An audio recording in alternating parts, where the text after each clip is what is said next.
1 minute.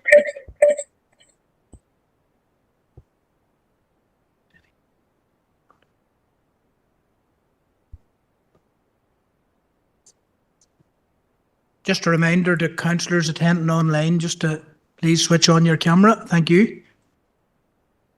I think that is already the case in most cases.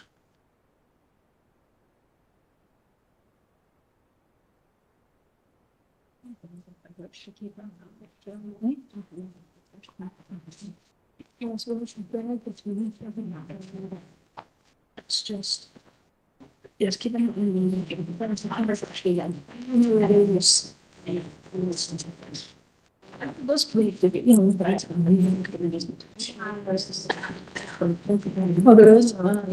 Okay, members, you're all very welcome. Fáilte Roimh Velig to the October meeting of Fermanagh Noma District Council. Crennu Corla Cantor, Manach agus na Homeway, Jerry for Sheelum. So here we are, and we're in the town hall in Enniskillen this evening, and some members have joined us online as well. I just want to welcome those viewing online our meeting this evening, and also press who are in attendance at this evening's meeting. You're both very welcome. Thank you. And I think the very first thing I'd like to do is to welcome Councillor Aaron Elliott. Right, it's great to see you, Aaron, in your place. And I'll maybe ask Councillor Paul Robinson just to make a wee statement, Aaron, about maybe roles that you'll be taking up, that type of thing, as your group leader. So I think we'll all join in the welcome there for Aaron. Over to you, Paul. Thank you, Chair. Councillor Aaron Elliott will be taking up all roles of Keith Elliott. Okay. Okay, thanks very much. It's great. Aaron, do you want to say anything initially? I'll put you on again here. Hang on it yet. No, I just want to pass on first of all to the chamber.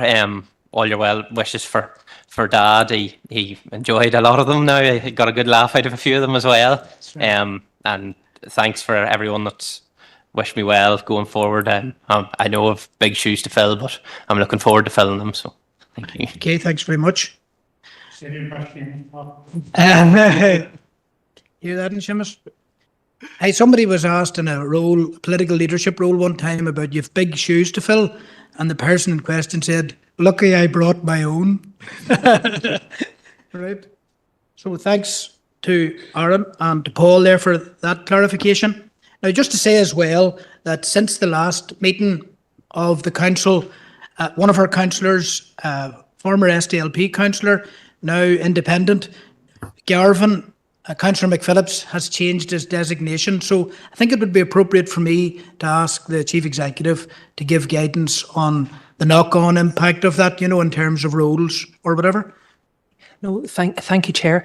Well, just as you've noted, with Councillor McPhillips now being an independent councillor, the SDLP have an opportunity to reconsider nominations, as Councillor McPhillips would previously have held a number of positions which were party positions, and obviously Councillor Gannon, as nominating officer chair, can do that at any stage, and there are no other practical arrangements from a council perspective. Thank you, Chief Executive, and thank you, Chair.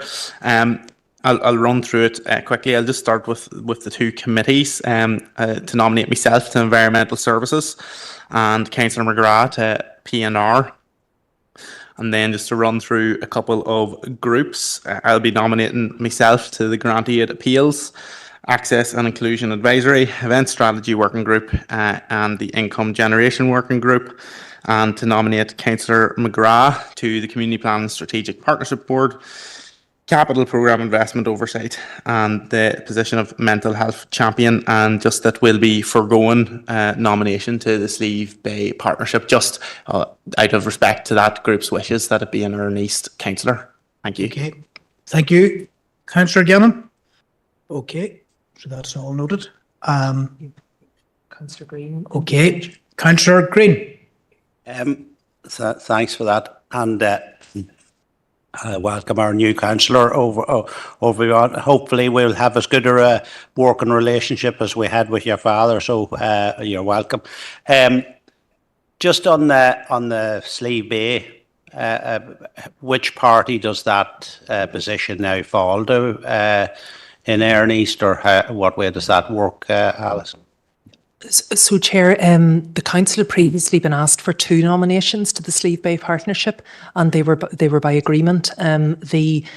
The request was that the representatives would be from Aaron East rather than having an actual party designation per se. So it would really, I suppose, now be up to members if you're satisfied. So it would be yourself, Councillor Green, Councillor McPhillips are our 2 nominations if you're content for Councillor McPhillips to remain, or if you'd wish to nominate another member in his place.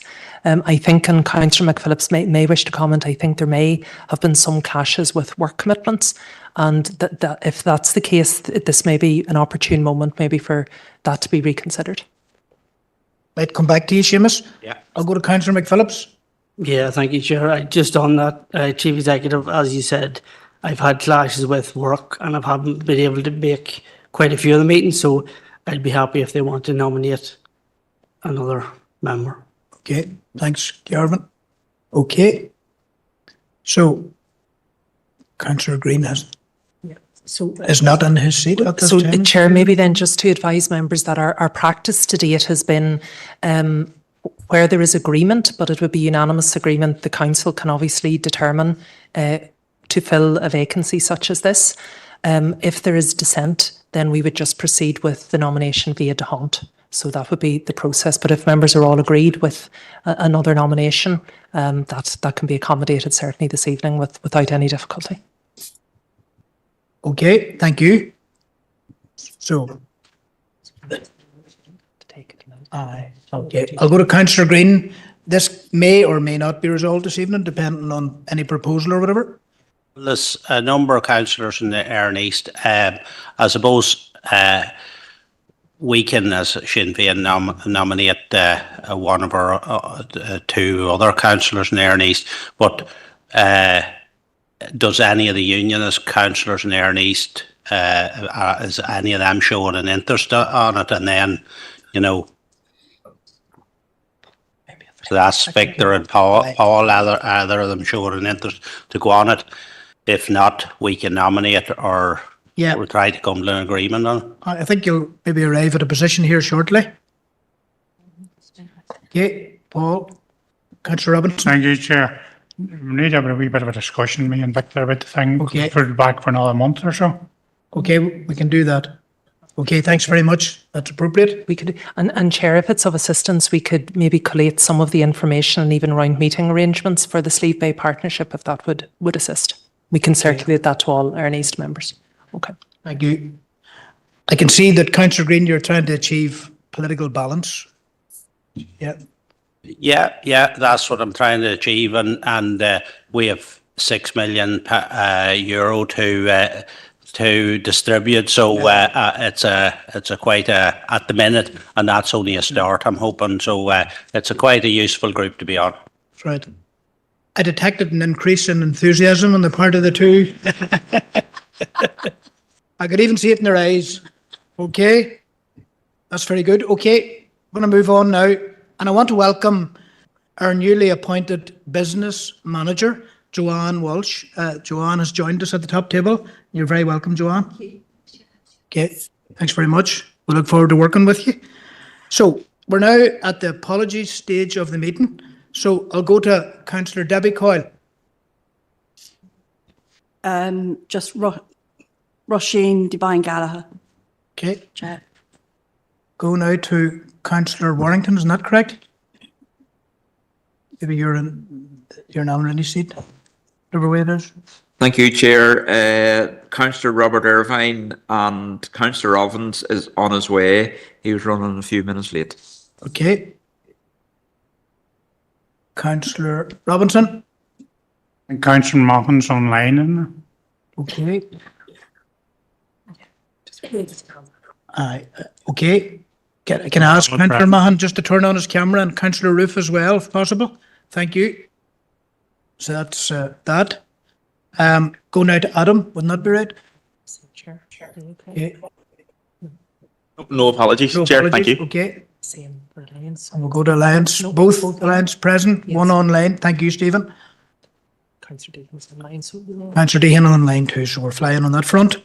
Now, the next thing we have to do in respect of this meeting is to confirm and sign minutes of the council meeting held on the 2nd of September. So I think that's where we'll go through everything for accuracy, isn't that right? Okay, so this is a 16-page document, and you'll have this in to hand, members. This is for accuracy only. So page 1, page 2,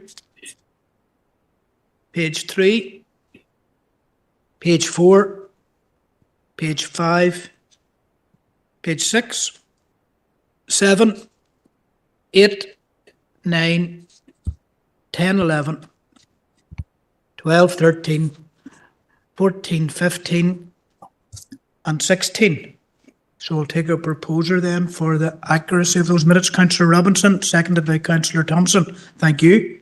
And that's agreed, members. So the signing of that then has taken place. Okay. I'm at the stage of the meeting now. So we are, members, item 3, declarations of interest. So I'll just look for expressions here. People indicating that they may wish to speak. Okay, Councillor Ovens. Chair, if it's all right, I'll come back in a moment. No I just problem. want to get the correct references. Thank you. Okay, you've just arrived. No problem. Any other expressions or declarations of interest? Okay, if not, well, I'll go to Councillor Rainey. Councillor Rainey. Thank you, Chair. And my apologies for not being there in person, but I wish to retire at 8 o'clock, and I'll nip back in again at my earliest convenience. Thanks, Alan. Thanks, Councillor Rainey, for telling us that. Okay, so along the lines of he's going to rejoin the meeting later. He'll take his leave maybe at 8 and then rejoin it after a period. Okay, so that's declarations of interest. Again, I'm giving plenty of time here for that to happen, but I'm going to move on now. Okay, Councillor Evans. Sorry, Chair, and hopefully these are right. It's item 4.5, 4.9, the letter from the RKIA, and then item 12.8, the first two items of correspondence. Okay, thank Thank you. you. And moving on now to item 4 on the agenda, matters arising variously. So page 1, page 2, page 3. Okay, Just page 3, Chair, at the bottom of page 3, item 4.1, draw members' attention to the response from the DARA Minister. This is in relation to our inquiries regarding funding support relating to domestic violence in rural communities. So the Minister has set out his commitments and his support for the various strategies and also the engagements that he's had with other government ministers. okay, thank you. I can take a proposer to note, as Councillor Stephen Donnelly has done that, and Councillor McGrath has seconded that. That's agreed, members? Okay. And so that was page 3. And then page 4. A number of things, Alison, if you want to go first, maybe. Okay. Chair, mindful you may wish to comment on a few items, but just we are seeking nominations for the meeting with the Infrastructure Minister in relation to the A5 Western Transport Corridor. So that's on the 12th of November in James House in Belfast at 10:15. We have nominations, Chair, as well as yourself, from Councillor McCloughery, Councillor Rainey. So just any other members to attend, please. We have to advise the private office. Okay, I'll look around here. Councillor Donnelly, Chair. Okay, Councillor Donnelly. Thanks, Chair. Yeah, just to nominate myself for that. Okay, thanks, Stephen. Councillor Robinson, Councillor Thompson. Councillor Thompson, and then go to Councillor Gannon for a nomination. Thank you, Chair. Councillor McGrath, although there may be a clash, but he'll inform you if he can't make it. Okay, thanks very much. Okay, just check online here. Okay, no other councillor expressing interest at this time, but is there still time for By the end of the week, maybe. Okay, just groupings variously, like I'm thinking that Councillor Campbell, he's a member of the A5N2 committee, he would want to, I'm sure, be part of this, but subject to confirmation from Councillor Coyle. Councillor Thompson. Okay, Councillor Thompson? Yeah, thanks, Chair. I'm just wondering about have we any confirmation of timings, clarification of timings for that? Yes, Chair, it's at 10:15 in James House. And we'll make the arrangements just for a pre-meeting as well in advance. Thank you very much, Chief Executive. Thanks, Chair. Councillor Coyle? Chair, if we can confirm tomorrow, if that's okay. Okay. Thank you. Okay. Maybe it's an appropriate juncture to explain that in the recent past, I convened an initiative, as you will be aware, whereby the 5 chairs, mayors, chief executives, or relevant director of the 5 impacted councils came together to just talk about the recent appeal judgment and about next steps, all of that type of thing. And just last week, the same group travelled till James House in Belfast to meet with Minister Liz Kimmins, and she restated her and her department's commitment to the realisation of the A5 project. And we've since learned that Andrew Muir, the DAERA Minister, has conjoined with DFA and Enough is Enough campaign in respect of the legal challenge. Was there any other key issues that would have come out of those engagements, Alison, to your record? No, I think, Chair, just as you've summarised, the appeal will be held in the second week of December, and the Minister, I suppose, was really keen to emphasise to all in attendance the effort that the department is making in relation to defending the appeal and recognising the priority. She did also say that various mitigations are in place in terms of other safety arrangements that are being considered for the route. Okay, thank you. Councillor Robinson? Thank you, Chair. I'm just wondering what correspondence has been with the farmers since all this has happened. What's the issue there with the correspondence due to the farmer now? Yeah. So, Chair, that was also discussed during the meeting, and one of the lead officials from the department advised there have been, I think there's 270 landowners across the entirety of the route. Each have been offered an individual meeting. Many have accepted that, some have not. Some have a single agent acting on behalf. There are a number of options available to individuals with affected land, including licensing arrangements, outright disposal arrangements, or a reclaiming arrangement, essentially where the landowner takes the land back. The Minister and her officials, I suppose, acknowledge that there are a variety of circumstances and people are taking different approaches, but they were quite satisfied with the progress, and also certainly I think the acknowledgement that there is an ongoing communication. They were also keen to ensure that particularly our elected members who are in attendance would convey to the various agents and landowners the willingness of the department to engage directly with them. Okay. Just what about the Department of Agriculture? What involvement is the Minister there in it? With the farmers as well? Is he involved in that discussion with the farmers, or just as the DFI Minister? Oh, well, to the best of my knowledge, Chair, it's a DFI scheme. So it's the DFI Minister. So it's relating primarily, as Councillor Robinson will know, about either land vesting, land purchase, land works, and that's all related to the A5 as opposed to any other agricultural matters. Thank you. Okay, thank you.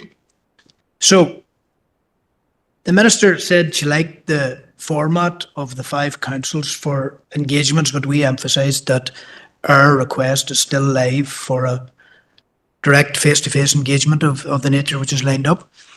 So I think that was page 3 and page 4, and now page 5. Bring you in again, Alison, because there'll be correspondence here variously about St Connor's Primary School. So, well, Chair, yes, item 4.5 members, there's a few items from the Education Minister, the DFI Minister, and also from the school. And this had followed on from our further correspondence really regarding the health and safety and the specific concerns and the need for urgent interim action. So really the DFI Minister has referred us back locally to the Divisional Roads Manager. The DE Minister has confirmed that one of his estates colleagues is working proactively on maybe the land and associated requirements, and the school have just indicated, I suppose, their continuing concern, but their desire to work with all stakeholders, including the council, to reach an agreeable solution. Okay, I'll go to Councillor Deehan. Thank you, Chair. This is my first contribution of the evening, so I would like to take the opportunity of welcoming Councillor Aaron Elliott to the Chamber and wish him well in the future, and also to acknowledge and thank Councillor Keith Elliott for the work and contribution that he has made to this council. Now, in respect of the correspondence, Chair, referred to by the Chief Executive, first of all, I would like to propose to note that correspondence. I welcome the correspondence, although I fear that the progress, as we suspected, is not swift. I note in particular and welcome the correspondence from Mr. Michael Drum, the Chair of the Board of Governors of St. Connor's Primary School. And it seems to me that St. Connor's are doing everything reasonably within their power to try to mitigate the risks. But there's no doubt at all that risks do exist. And I feel that the response from Minister Given really, yet again, possibly did not acknowledge fully the risks to the children and their parents dropping them off, and indeed the significant inconvenience to local residents. So that's disappointing. And again, in terms of the changes to the parking arrangements, double yellow lines, etc., there is a process to be gone through, public consultation and so on. So my fear is that this is dragging out, really quite a long time. And I just would ask, really, is there anything more that this council can do to try to expedite the transfer of lands from the council for the purposes of parking at Todd's Field? Is there anything more that we can do to expedite that, Chair? Thank you. Okay, thank you, Councillor Deehan. Councillor Thompson. Thank you very much, Chair, and I'll second the noting of all the correspondence regarding St. Connor's. I suppose one comment that Councillor Deehan made there, that basically the Minister of Education maybe wasn't taking not put words in her mouth, but something came across to me is that he wasn't taking it too seriously. But I can tell you now that he's been made well aware of the situation at St. Connor's by ourselves and others. And that is why there is an official represented that refers to in the letter. So further on to what Councillor Deehan has referred to, I suppose we look at the next steps within this council to see what can be achieved. Okay. Thank you, Chair. Councillor McColgan. Thank you, Chair. Welcome the correspondence as well. Just picking up on, I think the school are doing whatever they can within their power with engaging with the parents and staggering pick-up, drop-off times and stuff like that. But just, I'm wondering also how to move it forward. And I see that the Minister has said that Claire Brady from the department had been in touch, and I'm just wondering what if any came out of that. And then also, obviously, we should be taking up the offer from the Minister to meet with her officials and see what options are available as well. Okay, Councillor Donnelly. Thank you very much, Chair. And I think that it is clear from the correspondence, and I think we already knew this anyway, that essentially the school has reached the position where it can do no more in terms of what is available to it in terms of resources and all the rest of it. And so ultimately we go back to the same position that we have been for quite some time, which is that ultimately the only way that we're actually going to be able to make sure that this stretch of road outside of St. Conors is made safe is by a long-term solution associated with that land transfer. And whilst I welcome the commitment to ongoing engagement around interim solutions, I think that we have reached the stage where if we are going to see something interim, that the department would need to be coming forward with those ideas, and hopefully that engagement that we referred to is something that may well tease that out. But the other thing I would just say is that in looking at those interim arrangements, we must not lose sight of the overall long-term objective, which is ultimately going to be what is necessary to be able to actually put to bed a lot of the concerns that residents in Lammy have and that the wider school community at St. Conors has. So, yeah, I'd be curious to hear just any issues that have arose from the engagement that Claire Brady had with ourselves. Okay, I'll come to John, our director, John Boyle, next, because John has been involved in brokering discussions about things. But before that, I will say I have the 3 letters in my hand here. Letter from the Minister of Education. You know, Claire Brady, we are told, we are advised, she told us herself that she's committed to this project. So hopefully that's going to be delivered. And then Michael Drum, the Board of Governors, useful correspondence as well. Thanks to Michael for that. And then Liz Kimmins' reference to the local officials. Now, I personally think we should reconvene once more the stakeholder group, the round table meeting. John was the convener of it, will continue to be the convener of it, but I would like to see that reconvened again. And if you look at the short-term issues, there seemed to be an uncertainty on the part of DFA as to who the key stakeholders were, and maybe that's explainable by the fact that they weren't at the actual roundtable meeting. Isn't that right, John? They weren't actually present. So, I mean, you'd want the traffic management people from DFA Roads, because whenever I was chatting to DFA Roads traffic management people, they didn't seem sure of who all the players were. And in my mind right now is a particular family who need emergency access in and out of their home for family members who have serious illnesses. And I mean, I can't answer the mother in that family. I can't answer her as to what short-term measures are going to be taking place. I understood yellow lines would be in place. Then we're advised it's a fairly onerous process of consultation is needed, etc., etc. But I did ask DFA Roads people to speak to the convener of the Roundtable Forum instead of wondering who thinks what, that get to the table. So we need a meeting where Claire Brady is present, where residents are present, where the school is present, and where DFA Roads management people are present. And then obviously the long-term solution, middle-term solution, it's just sitting there waiting to happen.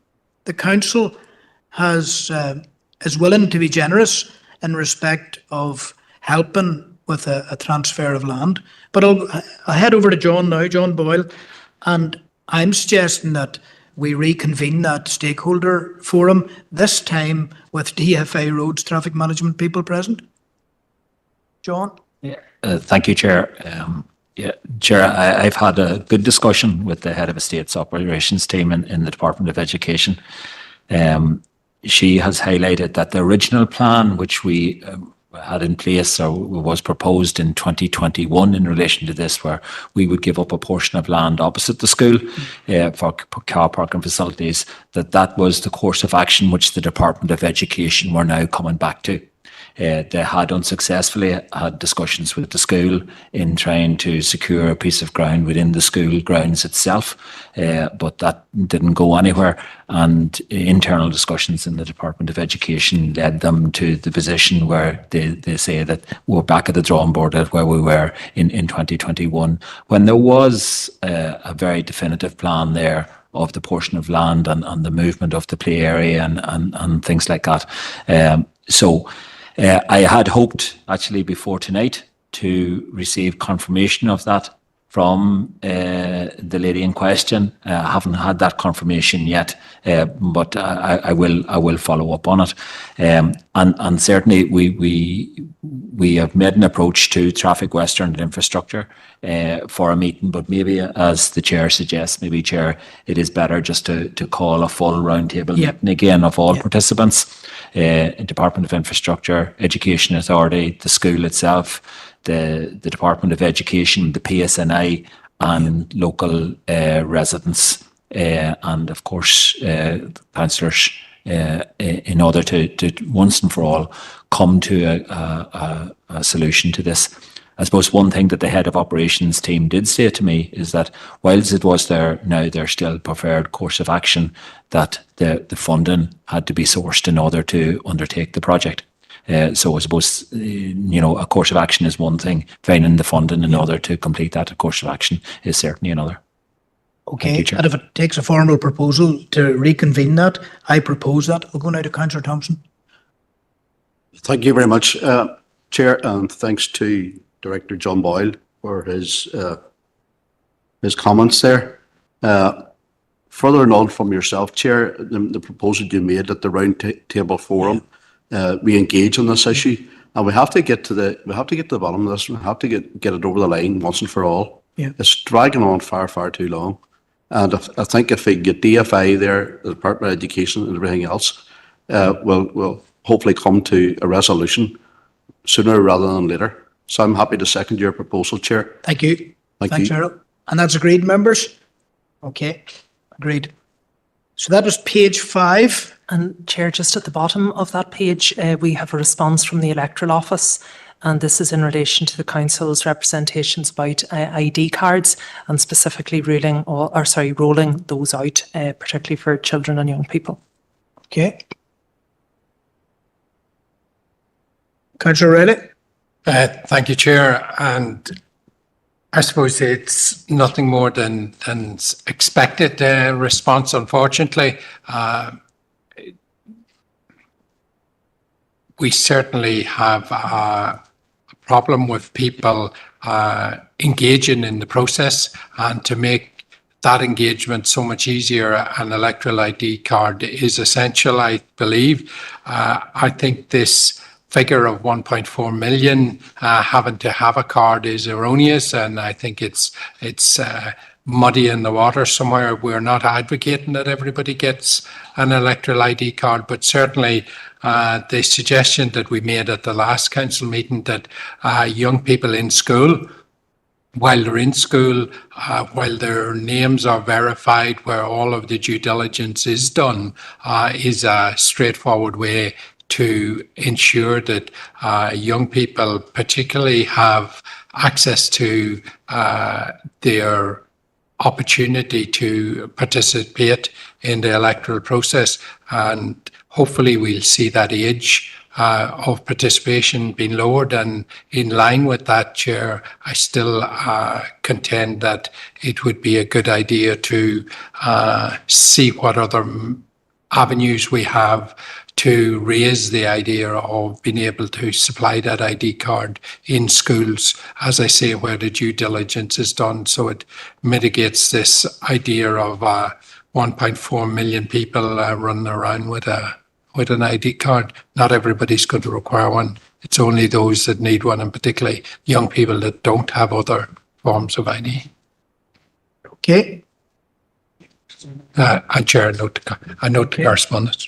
Proposed to note. Thanks very much. And a seconder to note. Okay. Okay, Councillor Donnelly has indicated. Chair, I'm happy to second, and I'm tempted to use your favourite phrase of would it be possible to get a little bit of indulgence? A wee bit of latitude. A little bit of latitude. Just feel free. Feel free. Thank you very much. Just related to, I guess, the issue of ID, there's obviously been developments since we last met in terms of announcements from the UK government with respect to a new digital ID associated with the ability to work. I think it's technically being called the Brit ID, although I don't know how long that name will last, but it obviously has significant implications in terms of being fundamentally illiberal, and I think it would be a deeply retrograde step. And I think all parties in this chamber have at one stage or another articulated the need to push back against this. So I think just related to this conversation, it's important that we would write to the UK government just to express the opposition of this chamber to this move, and I would propose that accordingly, Chair. Okay, I'll go to Councillor Green. Yeah, I would fully agree with Councillor Dolney, and I'm happy to second that. I think it goes against the Good Friday Agreement, a brickyard or whatever they're calling it. I think it goes against our liberties. I don't know where they're going with this. I think it's nothing to do with immigration whatsoever. There's something more darker and sinister at the back of it. So until that shows its ugly head, I am certainly against this, and happy to second Councillor Dolney's proposal. Councillor Gannon. Thank you, Chair. Just to speak in support of this proposal, you know, if only there was an ID card available that could be available to everyone that we've already spoken about tonight. I think the proposal is ludicrous, and it fixes a problem that doesn't exist. There's plenty of ID and checks out there for employment, and rather than playing to the gallery of Farage, you know, the UK government needs to catch itself on a bit here. And I think there is clear problems with this scheme and this idea in terms of cross-border work and cross-border travel. The people are going, it's fluid here, and as usual, it's a British government kind of forgetting of the complexities we have here. But thank you, Chair. Okay, so I take it that proposal meets with the agreement of the Chamber. Okay, thanks for that. And the noting has taken place as well of the original correspondence. Thank you. So we're continuing on through here, page 6, matters arising. Yeah, Chair, it's just to confirm that as requested by the Council, we followed up with the Rural Community Network in relation to attendance at the Rural Parliament. So it was as per the discussion at the last meeting, and RCN did indicate they acknowledged members' views on this matter, but they were not in a position to accommodate political representation on this visit. They have offered a place to one of our officers, so that would be to Jill Cush, and if members were minded, we would then proceed on that basis, and Jill would obviously update members on her return. Okay. Go to Councillor Green. Yeah, I would like to propose that. It's a bit disappointing that, you know, I suppose the whole point of rural parliaments and that is to influence political decisions and politics in general, and it seems a bit counterproductive that they don't want politicians to actually attend. So I'm not so sure where they're going with that one. But yeah, I'm happy enough to propose that Jill attends. Okay, thank you, Councillor. Councillor McCloughlin. Thank you, Chair. And I'm wondering perhaps if we could have maybe somebody from the RCN at a later stage come in and actually speak to the council on how these rural parliaments actually operate. Yeah. Because my understanding, and obviously I'm not as learned as the people who proposed this, but on some of the reading up I've done, it's not actually an elected body. It is rural community groups such as the RCN and others from across Europe, and they lobby legislative bodies, which are like ourselves, the council, the Northern Ireland and the Parliament in Westminster, and also the Parliament down in Dublin. So maybe it would clarify what exactly these rural parliaments, what they're actually do, and whether we as politicians get elected to it, or whether you actually have to go and join a community group and get in through that way. Okay, thank you. Just to say at this juncture, it's my intention to take an initiative and to locate it in the Erne East DEA in this year around a rural council. You know, I think the work of this council's Rural Affairs Subcommittee and the whole council has been very, very progressive. So to make the same points that we would make in a parliament if we were allowed near it, then we could make them in a different format, you know, just an external initiative involving RCN, involving various players. But I'll come now to Councillor Anthony Feely. Yeah, thanks, Chair. Yeah, I'll second Seamus' proposal. Okay, thank you. And back to Councillor Green to close this matter. Yeah, just to clarify for Councillor McLaughlin there, that is the way a rural parliament works, but it also invites politicians and councils and government ministers and bodies there so that they all come together, come to decisions on what is the priorities, and then whenever it meets again, then it goes over to see has any progress been done on that. Counter to what Councillor McLaughlin said when this motion was brought, that it was something that was going to take over from the council. It was quite ridiculous, his argument against it. I don't know what it was. I just suspect it was because it mentioned about maybe looking into having an all-island rural council at some stage, or an umbrella group. I think Ulster Union has been Ulster Union. It's just when they heard tell of all-island or all-Ireland, they just blinded them in the headlights and they didn't know where they were. They were running about blind. So, well, thanks very much. I'm going to bring in the Ulster Unionist Party. Councillor Crawford. Thank you, Chair. I just want to second Councillor McLaughlин's proposal there. Thank you. Thanks, Roy. That's fine. Okay. Okay, all agreed, members? Think so. Okay, agreed. And so page 6 and then page 7, that would be, I'll look around here to see if there's any indications. No. Page 7, page 8. Thank you, Chair. Just on page 8, item 4.9, restoration of emergency general surgery at Southwest Acute Hospital. So a few updates for members. Firstly, Chair, to draw members' attention to the response from the RQIA. The Council had asked that the RQIA would consider reviewing the recommendations based on I suppose, concerns that members had and also that constituents had expressed in relation to the fulfilment of some of the recommendations. So the response from the Chief Executive sets out the governance arrangements around it, has noted that further information has been sought from the SPPG in relation to the fulfilment of the recommendations, and a response to that is awaited.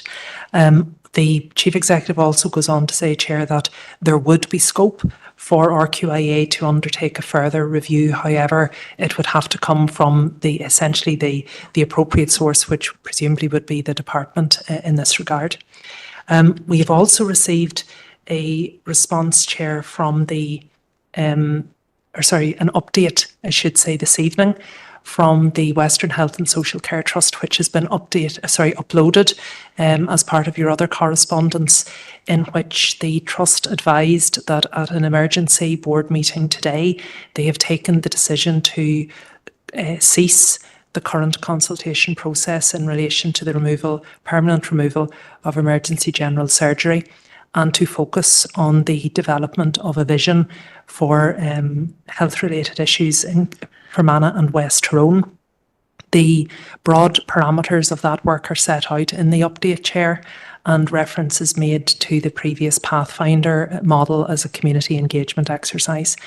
And then the other update in relation to this matter, Chair, and actually it's also included in the update from the Trust, is to advise members the work on the ICLRD report. So ICLRD have now completed their final draft, are in a position to share the initial thoughts and findings with members to essentially ensure this complies with your thoughts. And if it would be desired, Chair, we would propose to convene a meeting relatively soon with ICLRD to bring you through the recommendations.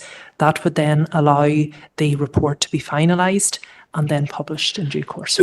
I'm sorry, when I say in due course, in the next few weeks, and that would obviously be certainly by no later than mid-November.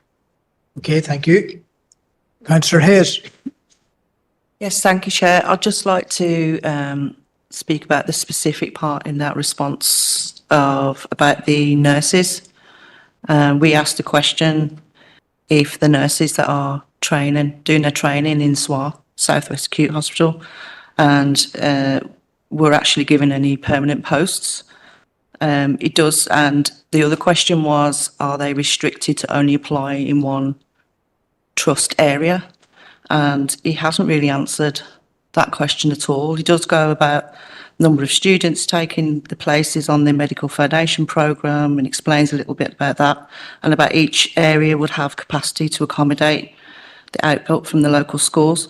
But again, there's no details on specifically these nurses at SWA. So I think it's a little bit of a rushed response, again, last minute. You know, I'm sure that we wouldn't mind if you took a little bit of time to actually look in to the issue and find out the details needed for an answer and accuracy for maybe next month's meeting instead of rushing it out last minute. But I would propose to please get clarification on that specific answer query about the nurses, please, if that's okay. Okay, thank you. Councillor Coyle. Thanks, Chair, and that's good to hear that the ICLRD report is coming soon. So look forward to that meeting or workshop, however we end up doing that. But just wanted to welcome the statement from the Trust today, and with them explaining how they're going forward with their vision plan. There's no timescale to it, but you know, and I know they're waiting on that report, so that, you know, the more information they get, hopefully we won't be waiting too long for it. I was glad to see the consultations being closed. Disappointing that the temporary cessation of emergency general surgery is still, you know, in place. But I think it's very important that our hospital continues to remain an acute hospital with a type 1 emergency department, and that definitely needs to remain. The question I was going to ask, Chair, was the Pathfinder report. Was there an actual final report? Because I know the engagement was done, but was there a final report done on how successful, if it was successful, and if it, in terms of delivery to local people? Please, Chair. Okay, yep. Okay, Chair, thank you. Yes, in relation to Pathfinder, Chair, I will double check back on this, but we did receive a final report. It didn't, to the best of my recollection, set out the success or otherwise, and I do recall there were a number of concerns expressed around the Pathfinder model. Some of the approaches and maybe what was a concern, particularly around the diminution of services. Now, that may ultimately, of course, not be the case, but I think we can certainly dig out. I have a notion it would have been in and around maybe COVID, but we can see whenever the final report was published, share it with you. I think there were to be some implementation arrangements that followed, but perhaps given the pandemic and the associated arrangements, that may well have impacted. I do think, Chair, though, we would want maybe clarity as to whether it's the Pathfinder approach, which was really all around engagement, whether there will be the data or any of the underpinning principles of Pathfinder applied to this. And maybe just to know, Chair, and I know it was picked up at the Health Subcommittee meeting yesterday, while our own motion looked at the breadth of healthcare, I think probably this proposal is much wider than what we had originally envisaged for the vision for the hospital. So it might just be useful to clarify how exactly that component will be met as part of these arrangements. Okay, I want to come now to Councillor Gannon. Thank you, Chair. If you haven't had a proposer to note the correspondence, I'll do that, or if you need a seconder.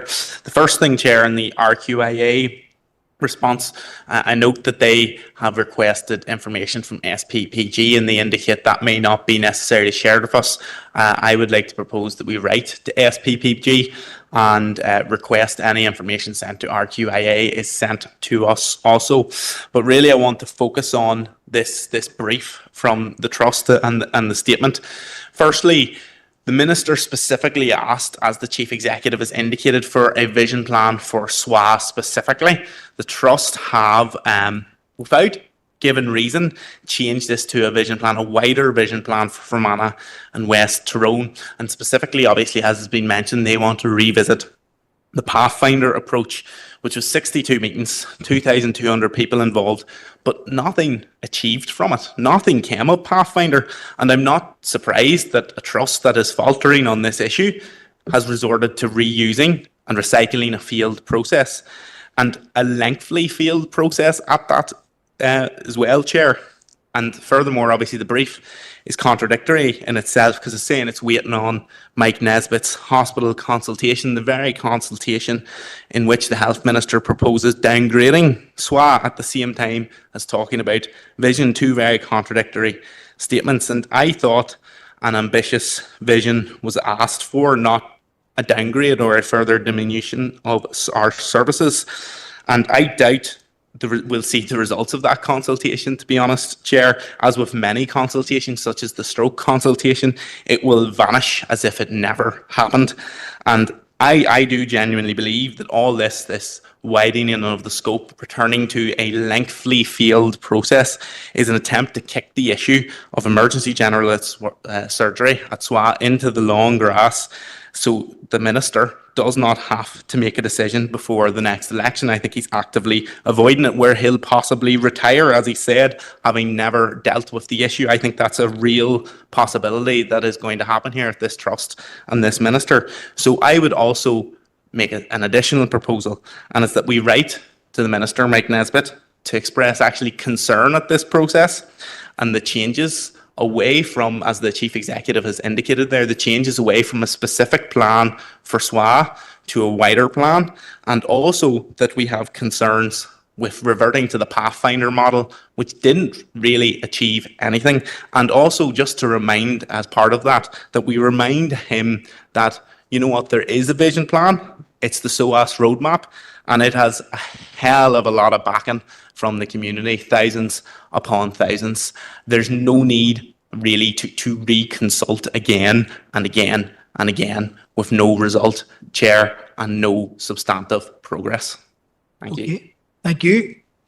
And just to say that today I would have been contacted by concerned people as well, and one of the phrases that people are using to me is that it represents a retreat from the Minister's request for a vision for the hospital and the enhancement of services. So I'll go now to Councillor Victor Warrington. Thank you, Chair. Well, not surprising, the rant from the councillor behind me and his usual attack on the Minister and what he sees the Minister's future as going forward to the next Assembly election. The Minister made it very clear that he wanted a vision document for SWA, and obviously the apology from the Trust today made it clear that got it wrong. I hope now that new openness that carries forward in the months ahead. If there was a challenge, if I was to challenge one thing in the Trust statement we received this evening, it would be the spin that they are placing on the previous Pathfinder project. Whilst the upper echelons in the Trust might try to convince themselves that it was a success, the actual experience for many people, and has already been alluded here tonight, that it was far from being a success. And so the Trust obviously needs to take that on board, that the Pathfinder wasn't a success, and it needs to relook at those comments again. Thank you, Chair. Okay, thank you. I'm going to go to Councillor Deehan and then I'll come to Councillor Coyle. Councillor Deehan. Thank you, Chair. Well, a very interesting debate, Chair, and I certainly welcome the fact that the Trust is not intending to progress the consultation on the permanent cessation of acute surgical services in the SWA. You know, the Southwest Acute Hospital is of vital significance to the residents of this council area. And I think that it's right and proper that we should do everything within our power to protect those services. Now, when the Minister requests the Trust to provide a new vision for SWA, it's not entirely clear what that should include, but it clearly should include mechanisms by which we can recruit more staff including consultant surgical staff to the SWA, because that will be key in having those services re-established. Very briefly, Chair, the Southwest GP Federation on the 24th of September celebrated our 10th anniversary, and we were in the Manor House Hotel, and Minister Nesbitt came down and spent some time addressing the meeting, and in that he referred repeatedly to his new neighbourhood-centred system of care. And this is a new system which will take the focus away from hospital-based services and place it in the community.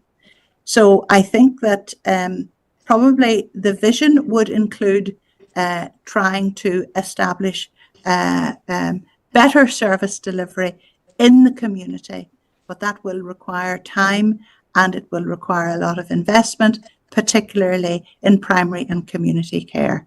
So I think it probably is appropriate to consult on the new vision for SWA, but I agree with Councillor Gannon that those consultations should rapidly come to a conclusion and not drag on for years and years.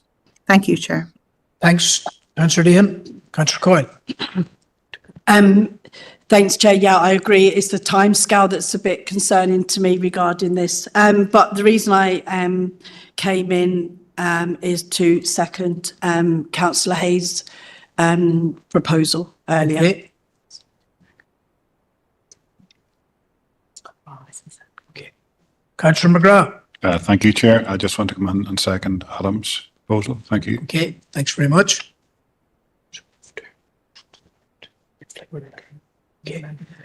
Okay, I'm going to anticipate that both proposals have agreement from everyone in the room. Okay, just scan the room to see is that the case? And online? Okay. Okay, that's agreed, members. Thank you, that's agreed. Okay, so carrying on then. Page 8, the conclusion of. Page 9. Page 10. Chair, it's just to highlight the correspondence from the Minister that we just referenced at the last item also does refer to, it essentially includes 3 items, but it refers to the rollout of the multidisciplinary teams. Now again, it doesn't provide a specific response on the Lisnaskea Health Centre query that was posed, but there is the clarity in relation to the inclusion of this district within the new rollout. Okay. Proposer to note, perhaps? I'll go to Councillor Deehan. Yes, thank you, Chair. I will propose to note the correspondence and welcome the clarification. May I just say, Chair, that at our last council meeting, there maybe was an inference that the Western Health and Social Care Trust was responsible for establishing the manner in which the multidisciplinary teams are rolled out. I have to say the Western Trust had no role in that. It was purely down to SPPG. So I just want to use this opportunity to clarify that, Chair. Okay, thank you. And that proposal to note is probably going to be seconded by a councillor in the room, Councillor Coyle. Thank you. And that's agreed, members, to note. Okay, so that was page 9 and page 10. Chair, just at the top of page 10, we have responses from the Justice Minister and the DFI Minister in relation to the recently adopted motion on the A5. Okay, and again, I'll take a proposer to note. Councillor McCloughy, thank you. And Councillor Robinson, seconded. Thanks very much. And that's agreed to note, page 10. Page 11. Page 11 there obviously has a reference to flooding, and if anybody wanted to make a comment about Storm Amy, this would be the appropriate juncture, I would think. Councillor Anne-Marie Donnelly. Thank you, Chair. And yes, I don't want to talk about our recent brief storm, Storm Amy. I think it's give us an opportunity to be aware of all the issues that lie ahead for maybe the storms that may happen over the winter.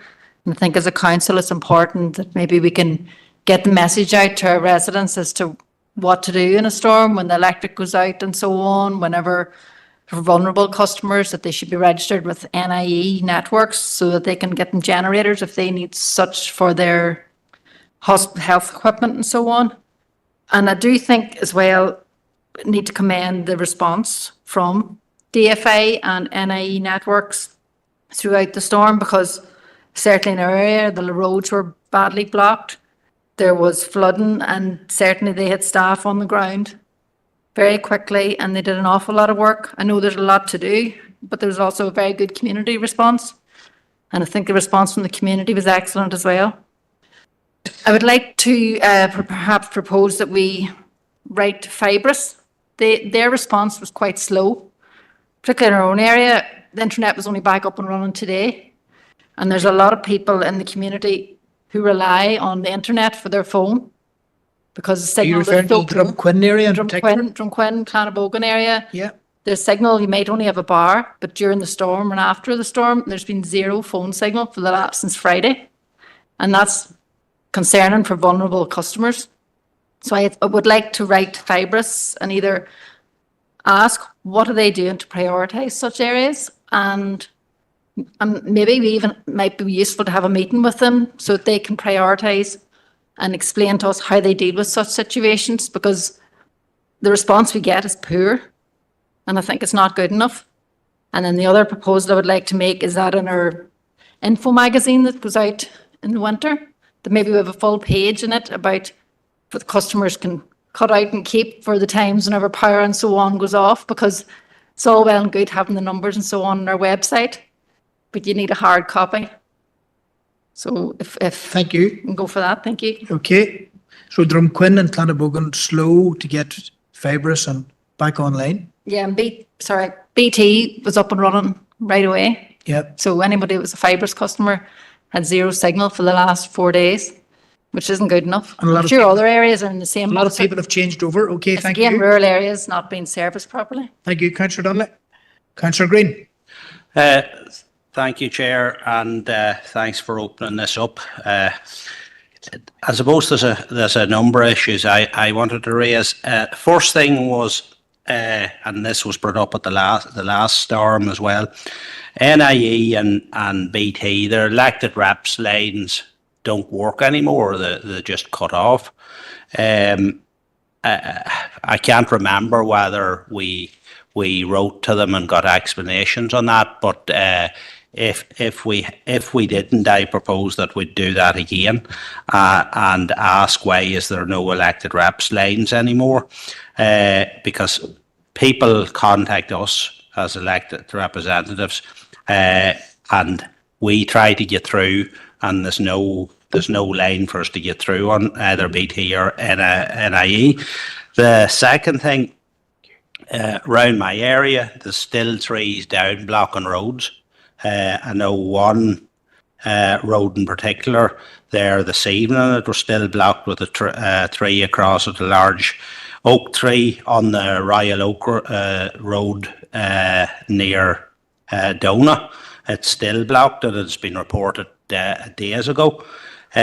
So I'm not sure what road service is at on that. You'd think the first priority would be to get the roads open again.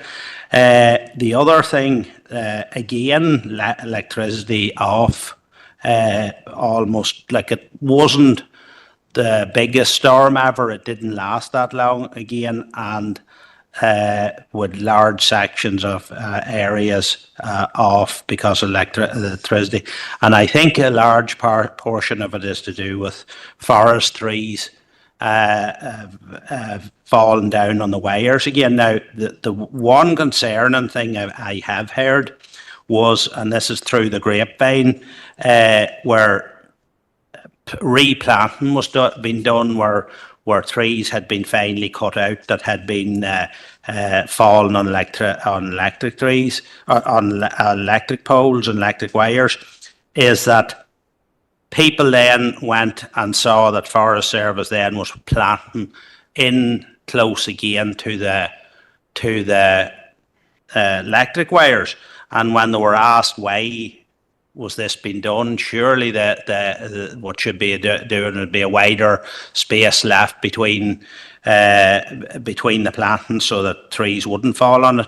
They said that the NIE wasn't giving them compensation for the loss of ground, so they were planting right up close to the. So my proposal is that we write again to the Forest Service and NIE to find out whether that is true.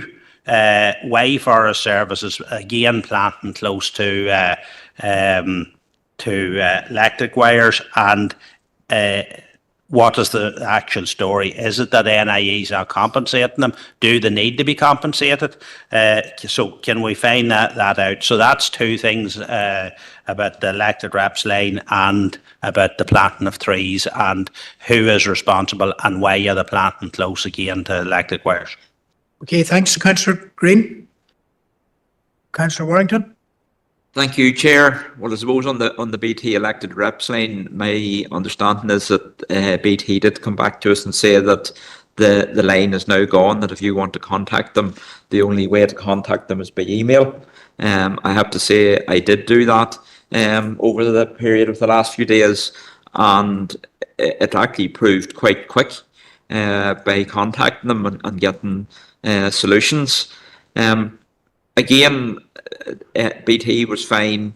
I have to say the DFA reacted quickly, spent a lot of time in communication with them over the weekend, and they have been very good. One thing probably that we need to be pursuing with DFA is gullies, the emptying of gullies, because obviously in one area in Erne East, the block gully was the reason for a major flood on the road.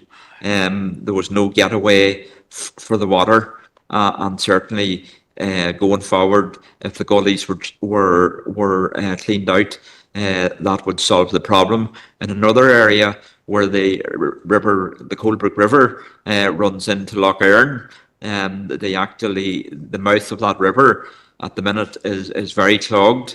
And with debris and with branches and with silt and with everything else. So certainly we need to be contacting DFA rivers about that, because there's no doubt that that river backs the whole way up almost to Tempo.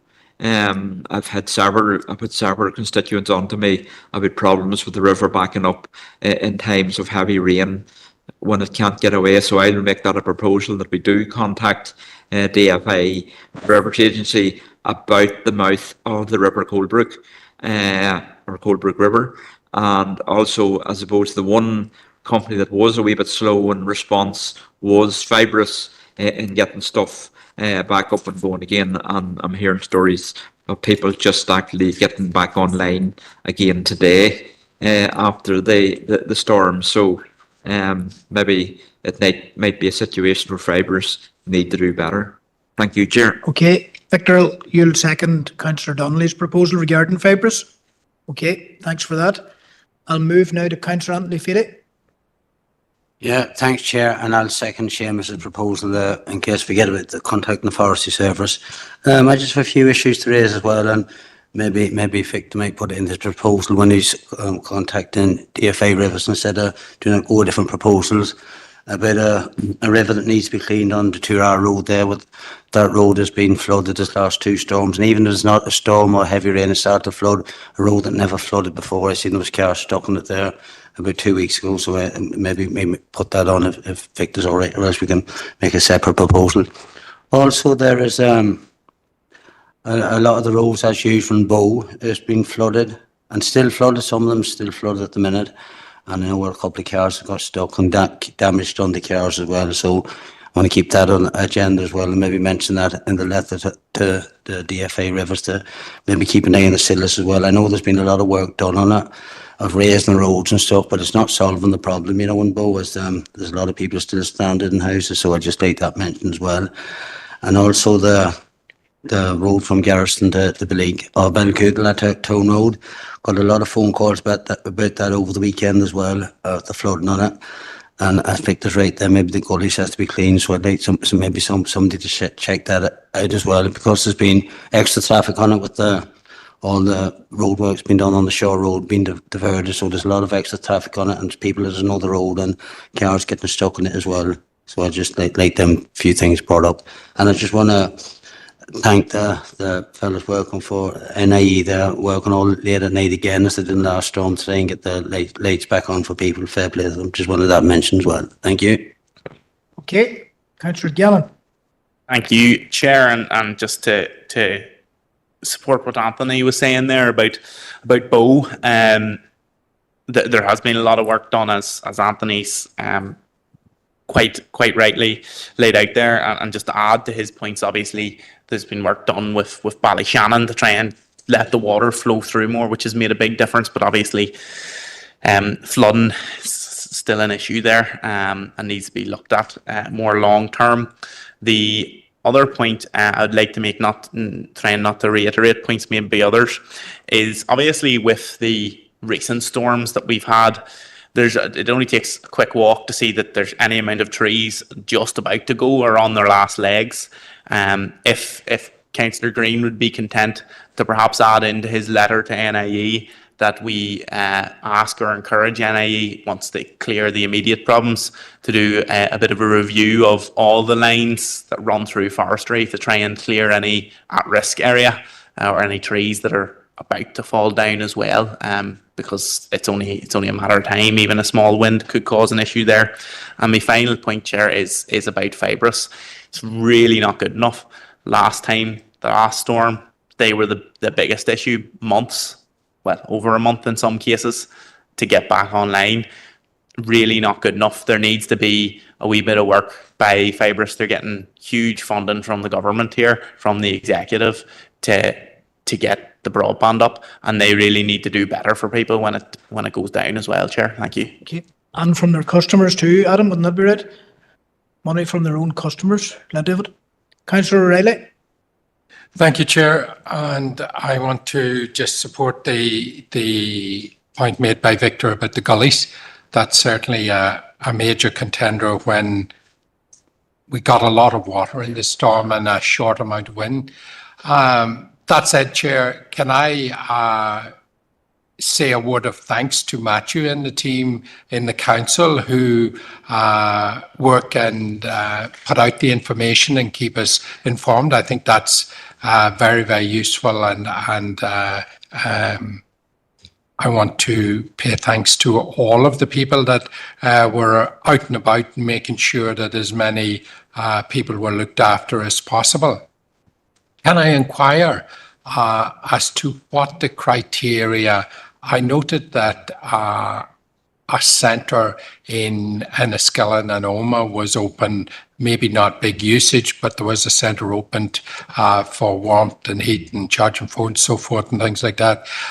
What's the criteria to be able to open those type of centres more widely than in our two main towns, noting the falling trees and flooding and that, making it quite difficult for anybody to travel to those two centres, and local centres would be useful. Yeah. Thank you. I suppose given the rurality of the council area too. Indeed. Just, can I also pay tribute to the team in the council under the directorship of Jill Cush for those communication updates, and for the establishment of those two community assistance centres. I visited the Oma Leisure Complex one for a couple of hours on the Saturday. Now, it wasn't like Storm Aowen, it wasn't in the same scale, but NIE networks were there, willing to take calls, willing to take queries, and so too was the Red Cross. And I want to talk a wee bit about them. I think we should maybe have an informal meeting with the Red Cross. I think their local person, that at managerial level is called Linda McLaughlin. I didn't meet Linda there, but I met some of her colleagues. They said something fascinating to me, because there was 3 volunteers present in the Community Assistance Centre.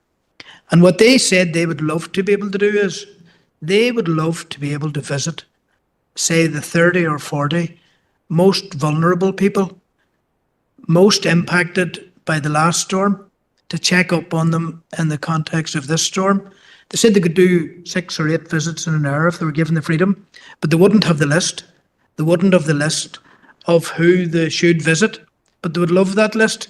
Now, presumably, GDPR and all kinds of rules get in the way, you know, but they kind of were hoping for that type of freedom, because they said they have vehicles, they have supplies, and they told me stories from previous outings, for example, coming across people living on their own in their car for heat, you know, that type of a thing, and being so delighted to see somebody bringing them a hot drink, you know, from there. So just, I think if we had an engagement with the Red Cross, for example, we would listen carefully to their observations and maybe support them in making some of these calls to relevant government departments. I think the Department for Communities might have a role. Is that right, Alison? Do you want to? Yeah. Okay, Chair, yes, I'll maybe, and indeed the council had actually made representations about this after Storm Éowyn, and I'll just respond also Councillor O'Reilly's query. So as members will know, the council typically has a role in emergency planning as part of what's known as the recovery. So the two centres in question were actually designated as part of the recovery arrangements by DFC, and the NIE, Red Cross and associated personnel were put to those. The council would always have flexibility to establish rescue or support centres across the district, and indeed we have done, but we wouldn't be able to populate it with other bodies unless they themselves had identified the need, which is what had happened for both Omagh and Enniskillen on Friday. In relation, Chair, to the Red Cross, so the vulnerable list is actually held by the Trust, and as you've indicated, it's personal and sensitive data, and there are a lot of restrictions around it. However, one of the recommendations, actually going back to the time of the Northwest flooding, which I think was in 2016 or 17, was that the Department for Communities would put in place appropriate service level agreements with groups such as the Red Cross, so that they would be empowered to do exactly the service that you've outlined and wouldn't require a recommissioning each time that a storm or a similar event occurred. We wrote to DFC following Storm Éowyn, encouraging that all of those recommendations were put in place, and they indicated they were working through them.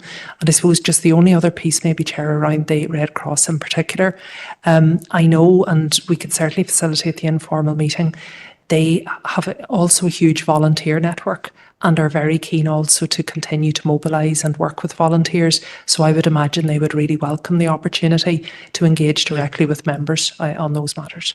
Okay, I'm going to continue the round of councillor comments. Jill, do you want to come in at this stage? Then I'll conclude the councillor round of comments. Jill? Chair, thank you. Yes, just two comments to add. One, we had a request in terms of the info magazine. Certainly happy to accommodate that in terms of the emergency numbers. In any emergency, we also post those out on our social media as pinned posts, and I appreciate that's difficult if people have no Wi-Fi access, but sometimes people have mobile access, so those numbers are there. And also to raise an awareness that in relation to flooding, the SEFA scheme was opened, and that provides for support, financial support for residents impacted by flooding directly. But there is quite a tight timescale on it, so residents must report within 7 days of the flooding incident, and they must log within the floodline number if they've been affected by flooding to be eligible for the payment. But it's useful information to share. Okay, thanks very much. And just for noting actions to be taken, and if it's relevant for DFA, I would like to write till DFA on the vulnerability of trees in the Sunningdale area of the Kevlin Road in Omagh. They're very, very close to falling, and it's causing alarm among residents. Other councillors have mentioned that problem. Okay, I'll go now to Councillor Thompson. Yeah, thanks very much, Chair. And I agree with a lot of the comments that have been already muted there. So just with regard to Jill and Matthew and the team, I want to express our thanks to yourselves for all the work that you've done over Friday and Saturday in particular. Just with regard to NIE, and I know they were getting some negativity there, but I phoned them a couple of times on Saturday, and they were nothing but very, very helpful. And the power was on.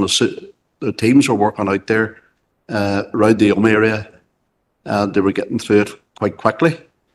But they got people connected as quickly as they could go. So I'd like to put that on record. Just with regard to DFA, I had to call DFA because it was a small minor road near me was blocked with a tree that was uprooted. And the problem there was that the tree went into the field, but it left a large crater in the road. And DFA, I phoned DFA in the emergency number, and they had people out there within probably an hour because it was in a dangerous corner as well. Just wanted to show that as an example of what can be done. Just with regard to the gullies, and I think it was Councillor Warrington mentioned gullies there. Gullies around, even around Omagh town, the county town of Tyrone, are continually blocked. And you can see a lot of that water, that surface water lying there. Particularly, you can see the Castle Street there and in other parts of Omagh as well. So I just want to highlight the gullies situation as well. And just with regard to Storm EO1, somebody had mentioned the trees maybe had been disrupted due to the last storm. I think they're quite right in what they were saying there, because a lot of the stuff that just came down this time was probably hanging there loose, and it was just ready to go down anyway. So I agree with the comments that maybe they need to take a look at that again and review the situation. So thanks for letting me on there, Chair. Okay. All those comments have already covered, I know. Councillor Robinson. Thank you, Chair. I'll second Councillor Warrington's proposal with the Coldbrook River, if it wasn't seconded. The other thing about the Coldbrook River is we raised it in here before. I raised it myself here and wrote to Rivers Agency and that about it. And they came back and they said it wasn't designated. That mouth, about 100 yards, the river's not designated. It just goes into Lough Erne. And that is the problem. So we need to be looking to get it designated to get them to clean it. I think it was 2015 it was cleaned the last time. And they've been doing a great job, but they got in, but they couldn't get out, so they had to clean to get back out into the loch again. The other issue was the gullies. It seems a big issue with the gullies. You can go driving along and the water actually running from one gully to the next gully. It's completely blocked. They need to be cleaned. And also the water tables, they need to be cleaned before the winter time comes. So just put that in the proposal as well. Thank you. Councillor Campbell, Corlear McKelville. Romeoga to Carly and Tyrone or Massave Mal. I'm sorry, late today. I was connected and listened to most of the stuff via Bluetooth en route, and I suppose I want to support Councillor Donnelly's proposals, which has been seconded, and I welcome Jill's commitment around the information in the magazine, and also I think it is important, that we do encourage people, as has been said by Councillor Donnelly, to register, to make sure they're registered on that critical care list, because that's a real concern, with the power outage and people relying on hospital beds. And I came across that myself over that very short period. Whenever a storm, even a short period for someone that's relying on power for their medical needs, it's a very long time to be without, And we do know from Storm Eowyn that it can be extended period as well. So that critical care register is very important. I also, Councillor Thompson mentioned, I did find both NIE and NI Water very, very good on the phone. I did find very helpful. There was a text message update as well from NIE, which was useful. And I suppose, what you said, Chairman, about information sharing. I know there's a GDPR issue there, but it does come up. It comes up with the Community Rescue Service as well, that they want access to vulnerable people's, so that they can be of more assistance in an emergency, So I would just support all those comments, and I commend our staff as well for, I suppose, the consistent approach that we've once again provided those. I know there was 2, maybe people want more than that, but I think it's important that we consistently provide those services, because we are going to face more and more of these types of emergencies in the future. Garmioga, Carly. Okay, thank you. Just to reference that the 2 in question were Omagh Leisure Complex and Enniskillen St McCartan's Cathedral Church Hall. Isn't that right? Or Cathedral Hall. but interesting point that Councillor Riley makes about others. Okay, so we'll go now to Councillor Rosemary Barton. Thank you very much, Chair. And can I also thank Jill and Matthew for your work over the weekend. It was invaluable, your reports and updates, and thank you on behalf of the party for that. In relation to DFI trees, a number of trees were loosened perhaps during the previous storm, and I'm wondering, DFI have people that check roads. I'm wondering, is it possible for them to perhaps widen their remit and perhaps also check occasionally for trees that perhaps are no longer living, dead trees, etc., and for trees that may create a danger if there is wind again. I think we need to be writing, and perhaps that could be included in Victor's, Councillor Warrington's proposal, that we ask if they could widen their remit when they're checking on roads for potholes, etc.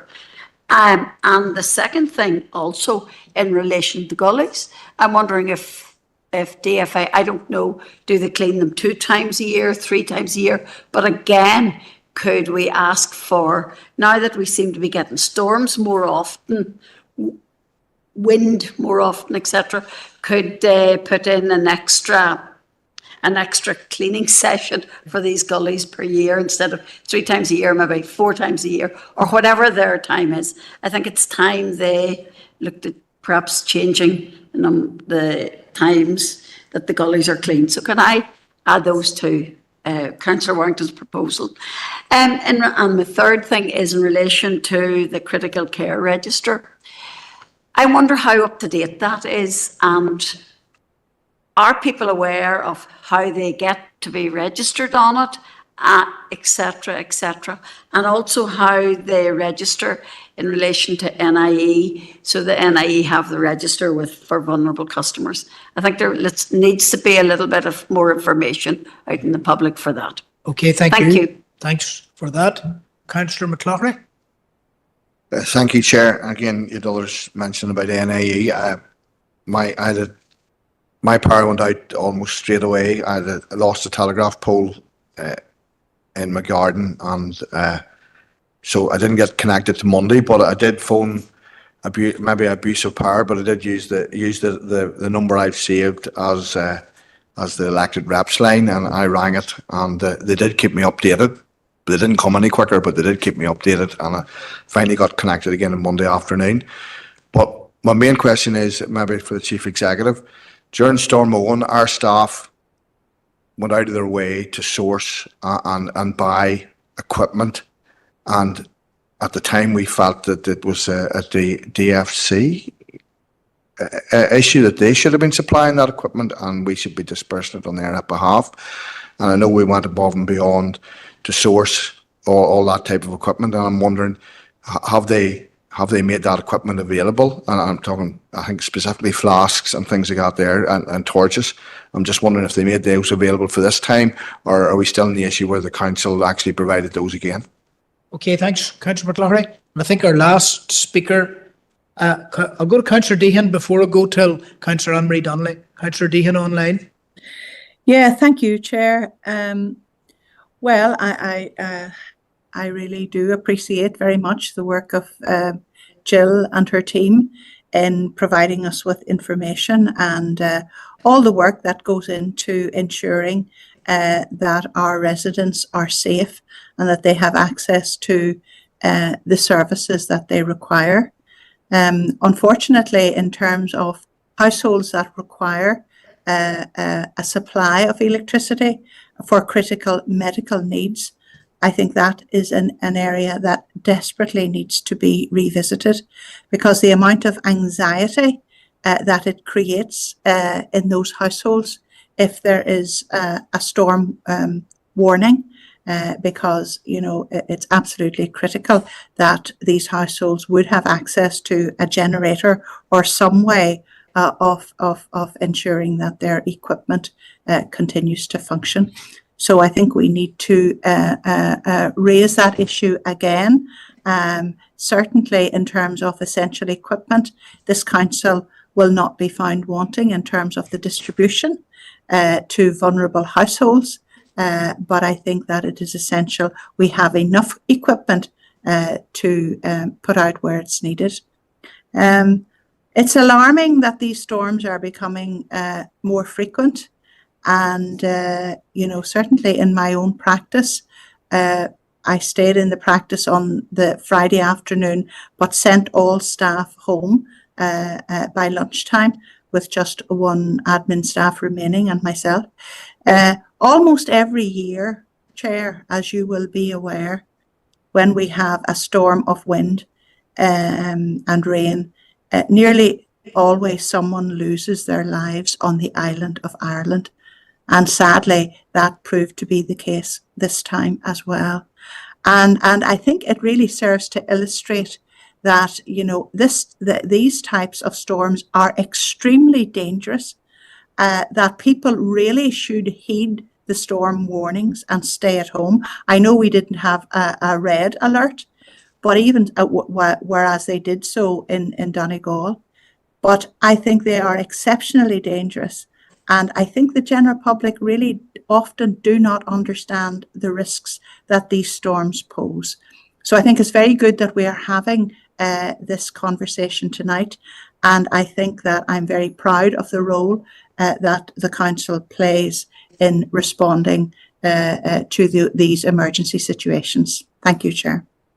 Okay. I want to go to Councillor Stephen Donnelly and then I'll come back to Anne-Marie. Okay, Councillor Donnelly. Stephen.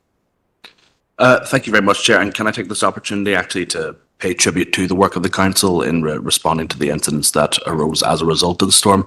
Thankfully, it wasn't as devastating as Storm Éowyn was previously, but I think we have to be realistic about the fact that as we go deeper into the winter, there is an increasing possibility of us facing far more difficult situations that we're going to have to be prepared for.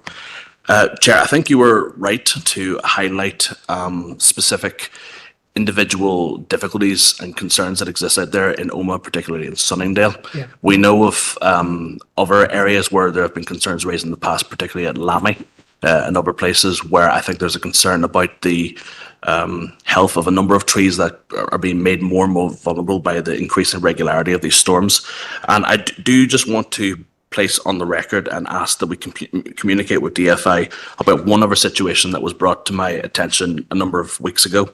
And this was before the storm actually occurred. And it's on the back of quite a significantly attended to petition that was presented to me by a resident in the Kylemore area of Omagh. And I know that he made contact with Councillor Thompson in regard to this as well. The green space at the meeting of Kylemore Drive and Kylemore Court has had a number of long-standing issues in terms of it being neglected, being overgrown, health and safety issues and all the rest of it. But there's also a serious concern about the tree that is in that green space and about the danger that it potentially will pose to local residents if it gets to a position where it were to collapse as a result of a particularly bad storm. And I know that residents felt so strongly about the matter that they were willing to quite actively engage with the petition that was put to them. So I would just ask that in any correspondence that we have with the department that we highlight that particular matter and ask for action to address the specific issues that have been raised in that particular part of Omagh. Okay, thank you, Councillor Donnelly and Councillor Anne-Marie Donnelly. Thank you, Chair, for letting me in again, just briefly. It's been an interesting debate. It's worthwhile having the discussions that we're ready for the next storm. I just wanted to make clear in terms of vulnerable customers and critical people that have critical health care needs. I think it's important that we actually explain the steps that people need to take now for the next storm, both on our website and in the info magazine.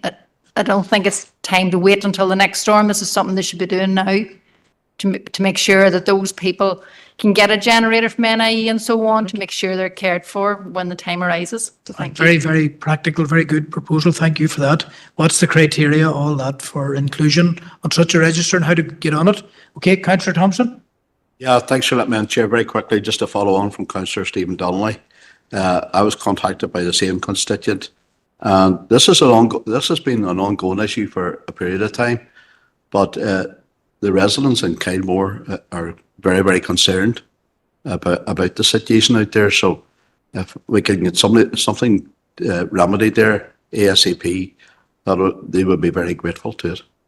Okay. Thanks, Chair. And just to conclude on that, I visited Kylemore Court, I think it was just yesterday, and I have possession of a copy of the petition. So I'm going to make sure then that our director, John Hughes, will receive this, if there's any relevant council matters.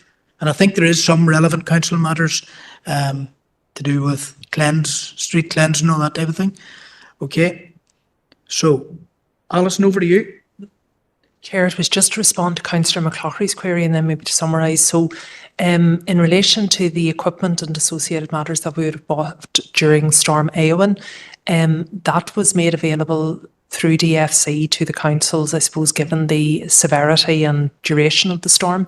So such provision did not apply last week, and in fact requests had been made for the opening of what's known as the non-flooding SEFA scheme, which would allow for support, but that wasn't facilitated mainly because it was deemed to be a fairly short-lived storm, but it's something that we are pursuing separately.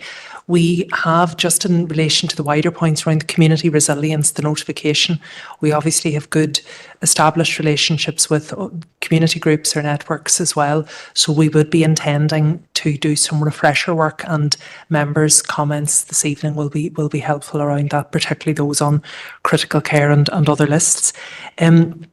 Chair, the only other just comment I was going to make, if members were content, were obviously quite a number of proposals relating to specific areas, rivers, roads and sites. And if you're happy, we would encompass all of those into the single correspondence to the relevant, be it DFI roads, DFI rivers or other statutory agencies. We know we have the standalone for Fibrous and others, and we can progress the actions accordingly. And the schedule of gully emptying and so on we'll include as a composite letter. Okay, thank you. Thanks for that, Alison. And I think those proposed actions are all agreed. That's right. Okay, thanks very much. So, page 11, the continuation of page 12. You're going to have an item later on called delegation of council powers, aren't you? Yes. Okay, aren't we? Okay. Page 12, page 13. Page, Councillor McGrath. Thank you, Chair. It's just regarding the Gorchin Road improvement scheme. I know it's causing a lot of inconvenience at the minute, but I was recently approached by a local driving instructor about the road markings on the Gorchin Road there at McBride's Spar, Killybrag turnoff. Just regarding, new drivers, L drivers that are trying to negotiate that junction there where they're supposed to go into a box where there's no lines, and for me that's a road safety issue, and it's from McBride Spar to NI Water out to Gorchin Road. There's no white lines, there's boxes on either side of the road regarding businesses, and I think it's kind of unfair for the next generation of drivers that they have to do the driving test, do lessons on the road without any road markings. And I know there's a new road and stuff like that happening, but I think it's unfair. And I propose that we write to DFA to get these lines replaced and checked all around the home area and Fermanagh, if it need be. Okay, thank you. Councillor Gannon? Happy to second, Chair. Thank you. Okay, thank you. Can I just draw attention at this stage to the need for very clear yellow box markings at Old Mountfield Road, Omagh, where you turn into the DigiHub and the pharmacy there, the recently officially opened DigiHub and pharmacy. Again, anybody that drives past there will see that they're so faint, the old yellow markings, that they're negligible now. They need to be reinstated urgently. Again, I've been told about a number of safety issues that have arisen as a consequence. So I'll propose that if anybody wants to second it. But thanks, Councillor Little. Okay. And those actions are agreed, members. Okay. Page 12 and page 13. We're marching on here. Page 14. Chair, just on page 14 in relation to the the heading under 11 won the Women's Rugby World Cup advertisement. So we have a response back from DARA in relation to filming, or sorry, to NAEA in relation to filming. So I'm not sure if this is accurate, but certainly the suggestion is we didn't notify them soon enough to allow for filming to take place. But we can certainly, if that is the case, it's something we can engage on more proactively. Okay, Councillor Thompson, you were first. Chair, I know at the bottom of page 14, 11.2 there, reference to changing places facilities. Yeah. As you know, you were present, as was... I'll come back to Councillor McLaughlin. As was Director In fact, maybe I Cooch. should do it this way, Errol. Sorry? Stick to this issue, the Women's Rugby World Cup advertisement, and then I'll come to you. Right, okay. Councillor McLaughlin. Chief Executive is correct. They didn't give them sufficient notice. The problem was the creative director came up with an idea and felt it was something they could use. They already, and when they contacted NAEA and the relevant bodies, they said they couldn't do it in the time scale that they required. And I mean, this team was here for a week, and it was just the fact that a line on a map said you can film this side, but you can't film that side, and yet it's all the one location, with the council and the geopark having part of it, and the other department having the other part of it. So that was just the issue, that if there was not some way that they could rationalise it, because I felt our staff and the geopark staff went above and beyond to facilitate these people, and on top of that, those that watched the ladies World Rugby Cup final would have seen Amy Nelson involved in carrying the cup out onto the pitch. I don't believe it was if you watched on BBC, you wouldn't have seen it, but if you did watch it on another channel that was available in Northern Ireland, you would have seen her. It actually broadcasted. They're allowed to show Land Rover advertisements, but the other broadcaster weren't. So that was the level we were at. This is millions of people had access to this. And here we have a government body that's supposed to be promoting Northern Ireland, and they're dragging their feet at every opportunity when people want to promote the place. Okay, thanks, John. There isn't any action there. Okay, proposed to note. Okay, and a seconder to note. We'll take Councillor Crawford there. Okay, and then we'll go now to Errol Thompson on the next item. Thanks very much, Chair. Sorry for coming on too early there. Right. It's just with at the bottom of page 14 there, 11.2, and the changing places facilities. Obviously, we had our meeting the other day of the Fermanagh Access and Inclusion Advisory Group, of which you were present, and as well as Director Jill Cooch. And it was raised by the Vice Chair, Dermot Devlin, with regard to changing places facilities in and around Omagh. And particularly, with regard to the Grange Park facilities. I'll maybe let the Director Cooch come in on it, because she heard the whole version of it. So maybe if there's any actions to be taken from that. Okay. What I highlighted at this meeting, Chair. No problem. Thanks. And before Jill comes in, I'll ask her maybe to try to recall as well a couple of items that were raised. One by Sean in respect of TransLink and DFA and who owns what, in respect of pedestrian access at TransLink. And then secondly, another TransLink related issue that was raised by Dermot. He had been hoping that the Illuminous yellow would be part of a new painting scheme, for visually impaired and other people. Isn't that right? Yeah. That was the essence of what? Yeah, that's correct, Chair. Those items were also raised, so I'll wait Director Cooch to comment. Thank you. Okay. Chair, thank you. So in relation to changing places, and it was noted at the last council meeting, a report will come to Policy and Resources Committee next week on that, which will outline the facilities that we have in the region and proposals for new changing places facilities. In our Equality and Disability Action Plan, we've given a commitment to develop a specific changing places policy for the council, which will outline our guidance and our criteria around allocation of funding to changing places. So hopefully that will provide greater clarity in relation to that. In relation to the two other issues raised at the Access and Inclusion Forum, in relation to really parking and parking on pavements around the bus centre in Omagh. I would propose or suggest to members they may wish to write to DFI and to TransLink in that regard. And also we have the the council meeting coming up with DFI that they come in and brief on local issues, and that would provide an opportunity to raise directly with them the issues that have been highlighted through the Access and Inclusion Advisory Forum. So I suppose I would suggest to members that those two courses of action would be open to them and appropriate. Okay, Councillor Thompson. Yeah, thanks for letting me in again, Chair, and thanks to Director Cush for her explanations there.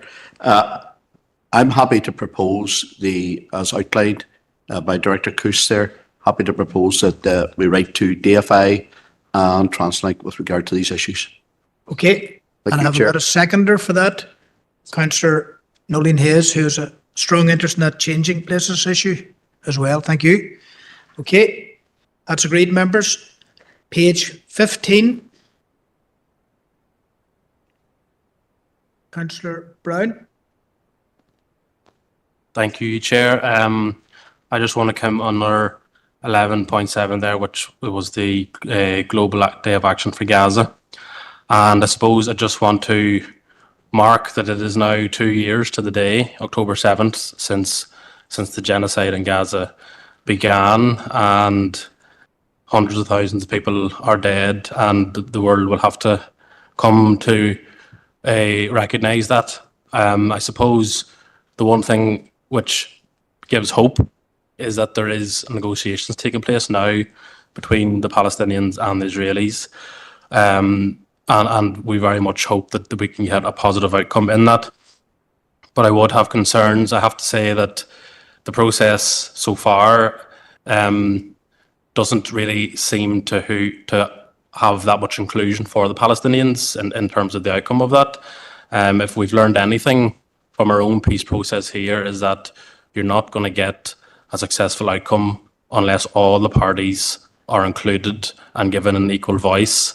And in particular for the Palestinians, for them, they will need to have a viable roadmap to their own state as an outcome of this process. So I would urge all leaders in the negotiations to recognise that fact, and hopefully we can see a positive outcome and we can end this absolutely horrendous murder which has taken place. Thank you, Chair.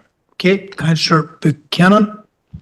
Well, thank you, Chair, and I'll be very quick, but just I think it would be sad if this council let the day pass without just remembering the attacks on the 7th of October 2 years ago, where some 1,200 people lost their lives and 250 were taken hostage. And we all have our different views on that sad situation, but I think it's important to remember those families today who lost loved ones 2 years ago on this anniversary. Thank you, Chair. Thanks, Councillor Buchanan. Okay. Okay, thanks for that, councillors. And we're going to move on. We can complete page 15, page 16, and I think that's that. Agreed, members. So we'll go to the next item on the agenda, which is item 5. So I'll ask the Chief Executive to set the context here for item 5, and that's paper B in your papers.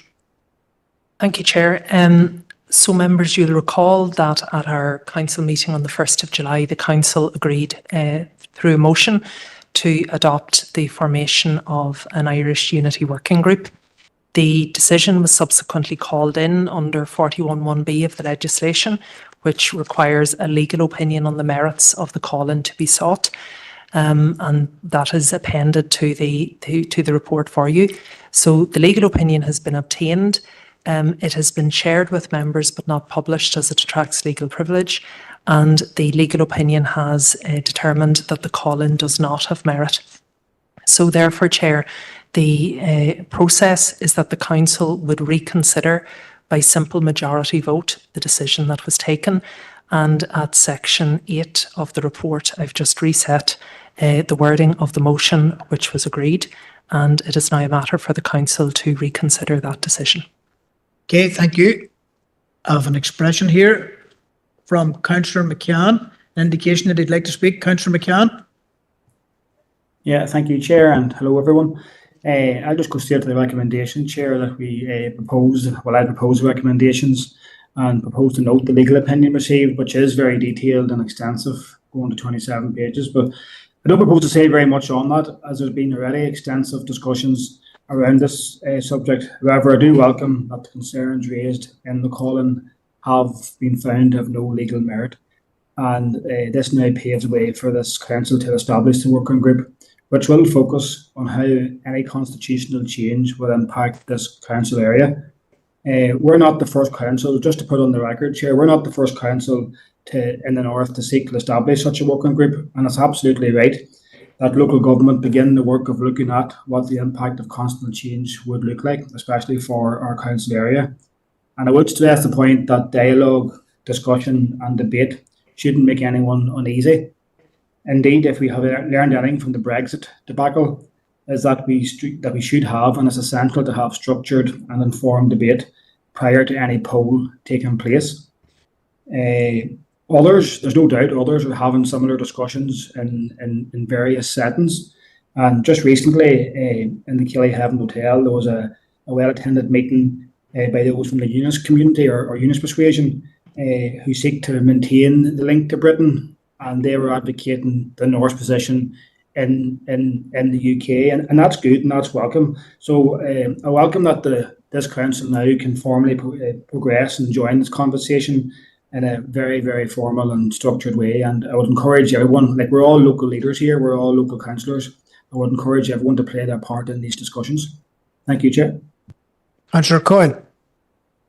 Just to agree with Councillor McCann there, and just to restate, this is a conversation for everybody, as stated in the legal advice as well, as recognised in the legal advice as well. Okay, and obviously you're seconding. And I'll second, yeah. Okay, Councillor McCloughley. Okay. Mr. Morgan, in his legal instructions and factual matters around this, highlighted a number of issues that he was unable to rule on because it wasn't defined by the motion. So he had talked about an adjournment, and nobody had called for an adjournment. So I'm seeking an adjournment of this vote until it is clarified what the terms of reference, the number of persons on the committee, its formal powers, its funding, or I can go through A to G to H of what he has the uncertainties to, but I believe that those should be clarified before this council can take an informed vote on this motion. Okay, thank you. I'll go now to Councillor Barton. Yeah, can I just second what Councillor McCloughley has said? Okay, thank you. Okay, so I have two motions in front of me, two proposals, I'll call them, and both of them have been proposed and seconded, so I'd be duty bound to take a vote in respect of the first motion, which secured a seconder, which is Councillor McCann's proposal, seconded by Councillor Coyle. That's the way I have to proceed. So I'm going to anticipate that there might be disagreement around this. Okay, so we'll be setting up a vote online as well here. So just set up the vote, please, and we'll take the vote accordingly, and we'll see when we're ready to go.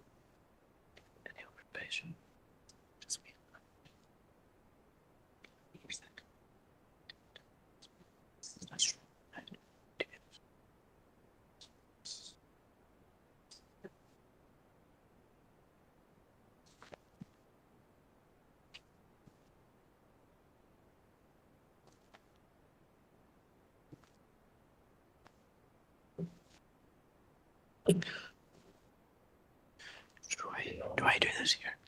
Yeah. You done the same speak, yeah. Cancel the print.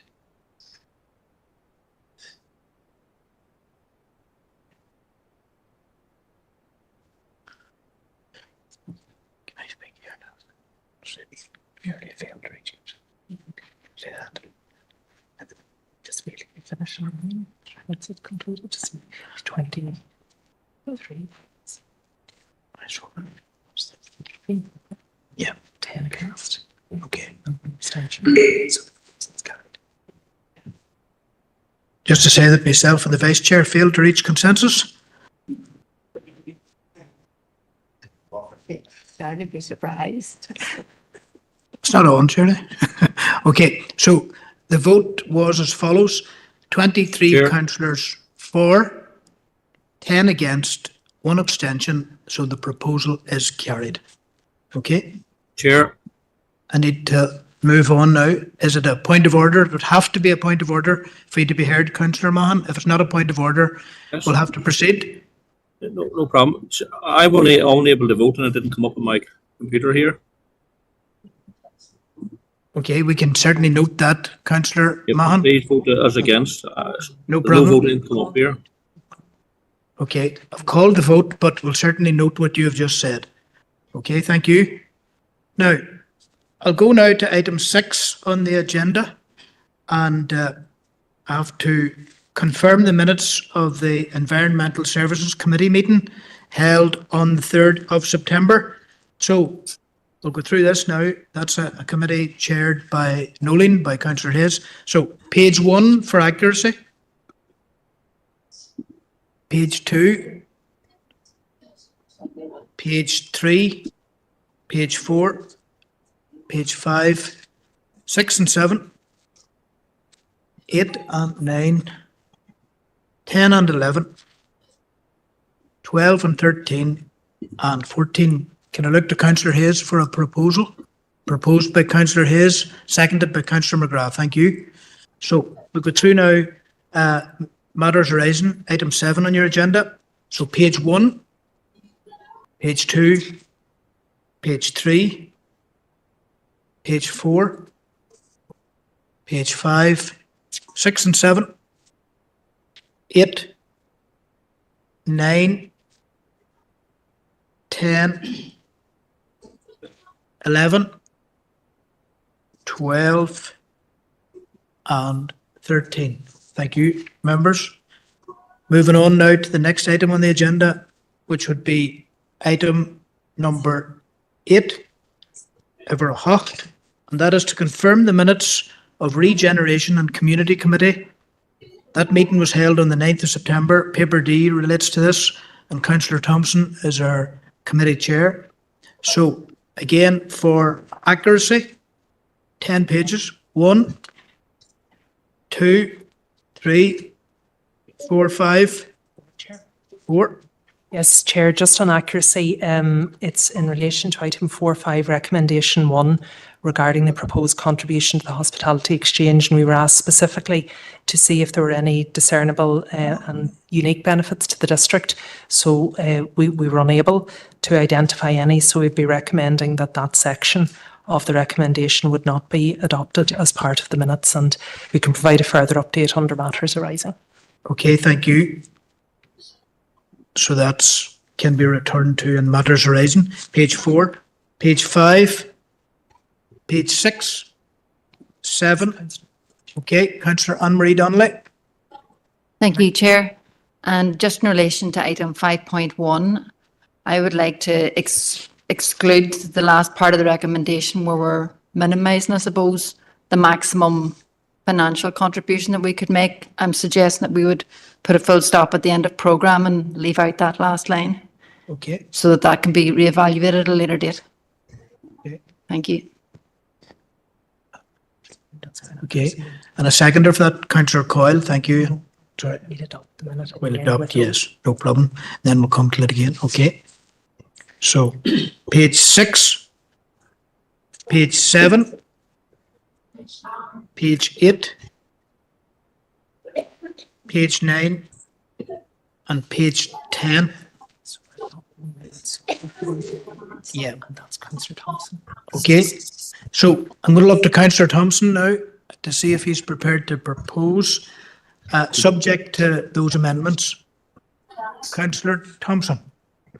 Yeah, thanks very much, Chair, and I'm happy to propose the adoption of the minutes subject to the amendments which have been made this evening. Okay, and have a seconder for that. Look online as well. Councillor McColgan, thank you. I was looking at you, Councillor Elliott, but then you haven't attended that meeting. That's right. And you can't substitute for anybody. Okay, so R&C then, matters arising. Will that be right? Page 1, page 2, page 3, page 4. Okay. Going to ask Sinead to come in on this. Thank you, Chair. So in accordance with the discussion and the recommendation in relation to the sponsorship of the event, the Northern Ireland Housing Hotels Federation, the response back really provides us information, I suppose, really summarising what we had already presented to members at committee in terms of the proposal document. But it also then gives some information in terms of the insights that would be gained into the sector, but this really would focus on information around performance and market intelligence, which really focuses on the region as opposed to the district, and arguably is information that actually also would be available from Tourism NI across a number of platforms. So it's probably fair to say that the information that we received back then in response to our request probably lacked information specific to the benefits to the district. Okay, thanks, Sinead.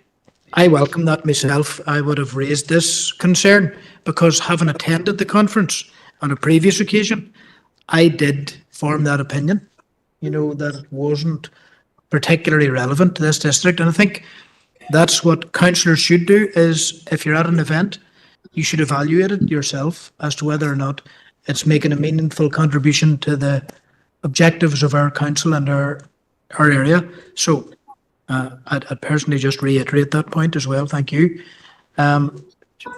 So now page 5, page 6,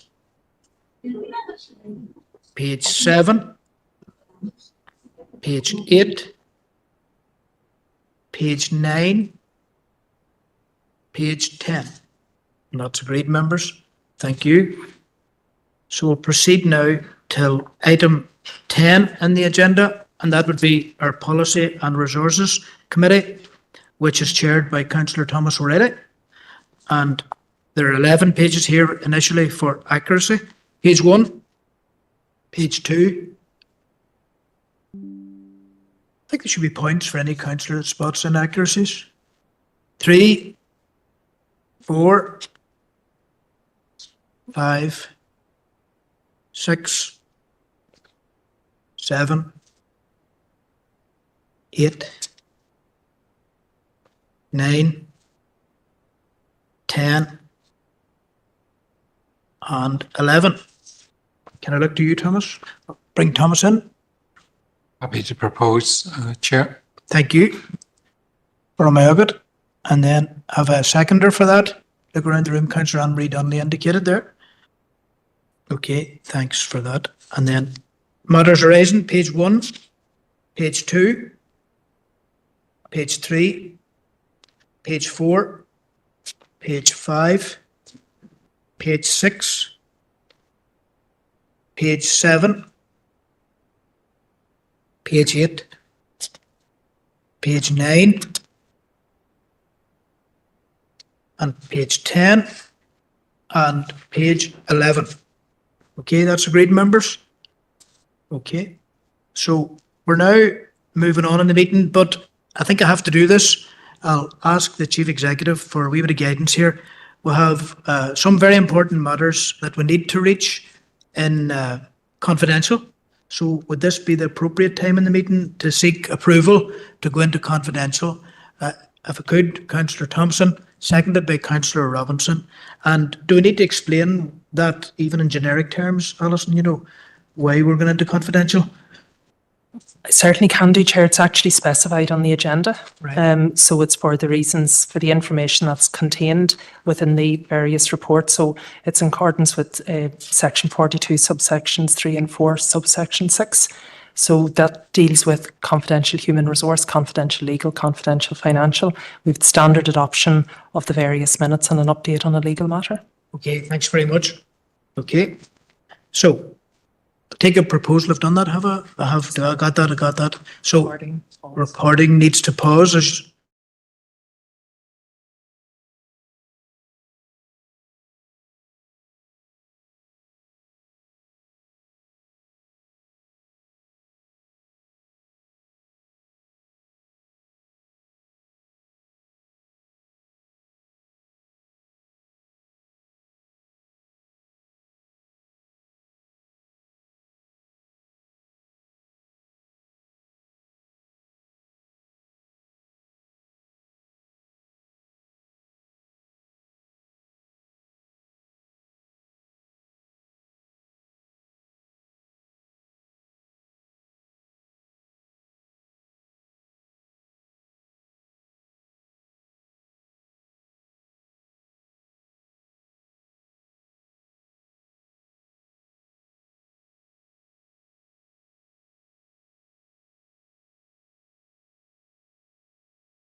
Good. Okay, and would Philip be? Yes, we can. Readmit it. Also, if William is still here, Chair, in the lobby. Okay, so anyone who's in the lobby to be readmitted, thanks very much. And then at this juncture, I'll ask Alison to give us a resume of what happened there in confidential business. Okay, Chair, thank you. While in committee, the Council confirmed and signed the confidential minutes of the Council meeting held on the 2nd of September, also the confidential minutes of Environmental Services on the 3rd of September, and the Policy and Resources Committee meeting held on the 10th of September, and there were no matters arising from any of the Council or committee meetings. And the Council also received an update in relation to a planning application and associated legal advice, and resolved a course of action in relation to that application. Okay, thank you. Summary. Okay, just take a proposer. Councillor Anne-Marie Donnelly proposes and Councillor Debbie Coyle seconds. And that's agreed, members. That progress. Okay, thank you. So now we're at item 12 in the agenda, which is correspondence. We'll go to 12.1. To note correspondence dated the 3rd of September from the Department for Economy regarding, it says various tourism initiatives, but it's not really tourism initiatives, isn't it? No, it's not, Chair. I suppose that was it's the response from the Minister for the Economy in relation to the Council's request for support about the development of industrial land in Oma. And the reason just the tourism initiatives heading is included is that was there was the reason actually for Minister Archibald's visit, and it was the reason then for our initial correspondence. Okay. Go to Councillor Thompson. Yeah, I'm happy to propose the noting of the letters. Just a couple of times she refers to ourselves rather than the district, but a borough. So Yeah. just maybe if you bring Okay. that to our attention. Thank you. Okay, no problem. We'll do that. As proposed to note. Have a seconder to note. Okay. Councillor Anne-Marie Donnelly, thank you. Okay. Okay. Yes. Just to maybe readmit the press, or maybe they've gone. Eh? Philip Sin, yeah. I think. Philip's readmitted.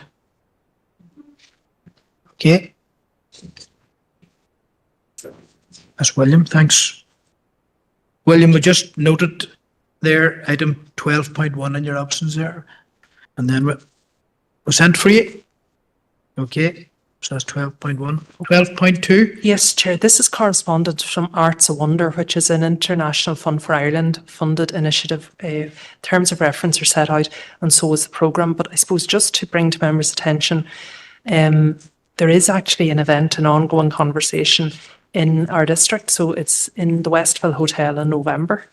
And members may have an interest in it. We've received correspondence from them previously, and I think they're just keen to engage. And well, you'll have seen the details. Okay, thank you. I'll get a proposer to note. Okay, Nolene Hayes, councillor, thank you. And Councillor McArdle, thanks very much.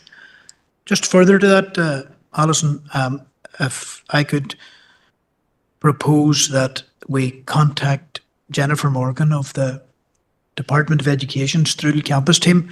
I know they're keen to animate some discussion within the arts sector locally, so we would like to help them, as a council, do that about the future of the Strudel campus. So whether that's passed till our head of service or whatever, or director, and John Boyle there, maybe just the idea of an engagement with the Strudel campus team, Jennifer Morgan, as to how we might assist that project.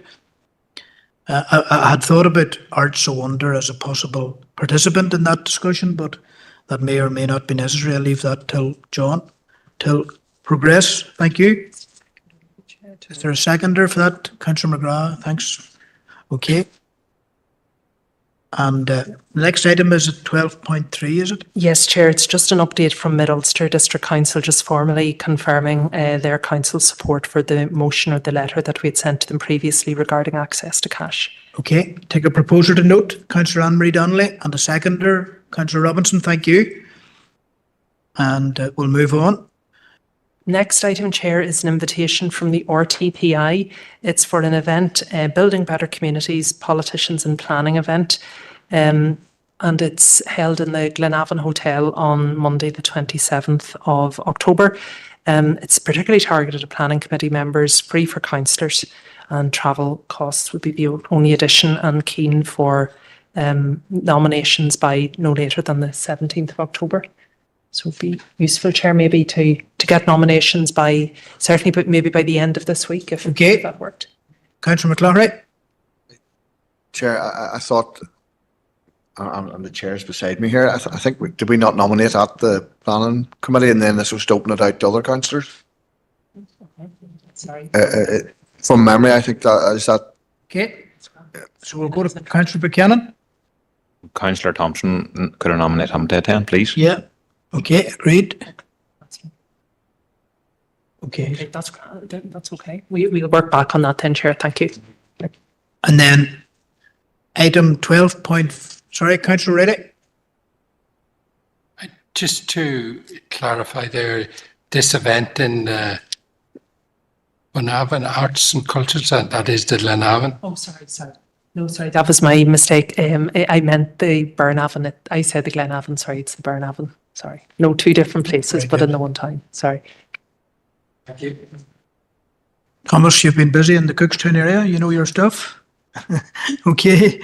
12.5. I think this is very interesting, like all correspondence, but this one's interesting. Okay, over to you, Alison. Yes, Chair. So this is an invitation from the Chinese Consulate for the China Northern Ireland Economic Trade and Investment Cooperation Forum. And the details on the 11th of November at the Cloddon Estate. And I know the Consulate are also keen that we would share this with business contacts, which we're happy to do, Chair. But this evening, just keen to clarify if there's member interest around attendance, please. Okay. So this is business. This is facilitating business to do business with China. This is what this is. So that would be a meaningful, substantive engagement for any business which was serious about that. So as you said, Alison, then if there's interested members, maybe indicate, is there a deadline for that? We could again maybe go to the end of this week, Chair. I know they were keen just to get confirmations. Okay. Councillor Robinson. I think Councillor Mahan would be interested in going, and I'll be definitely going. Right. Councillor Mahan and Councillor Robinson interested? Okay. If my diary allows it, I'd be interested in that too. Okay. Go to Councillor Coyle. Can I nominate Councillor Thomas O'Reilly, please? Okay. Okay. Thank you. Had Councillor Green an interest in that one as well? I'd spoken to him about it. Yeah, I was going to get back to you before Friday, but yeah, I would have an interest. Okay. Yeah. Thanks, Seamus.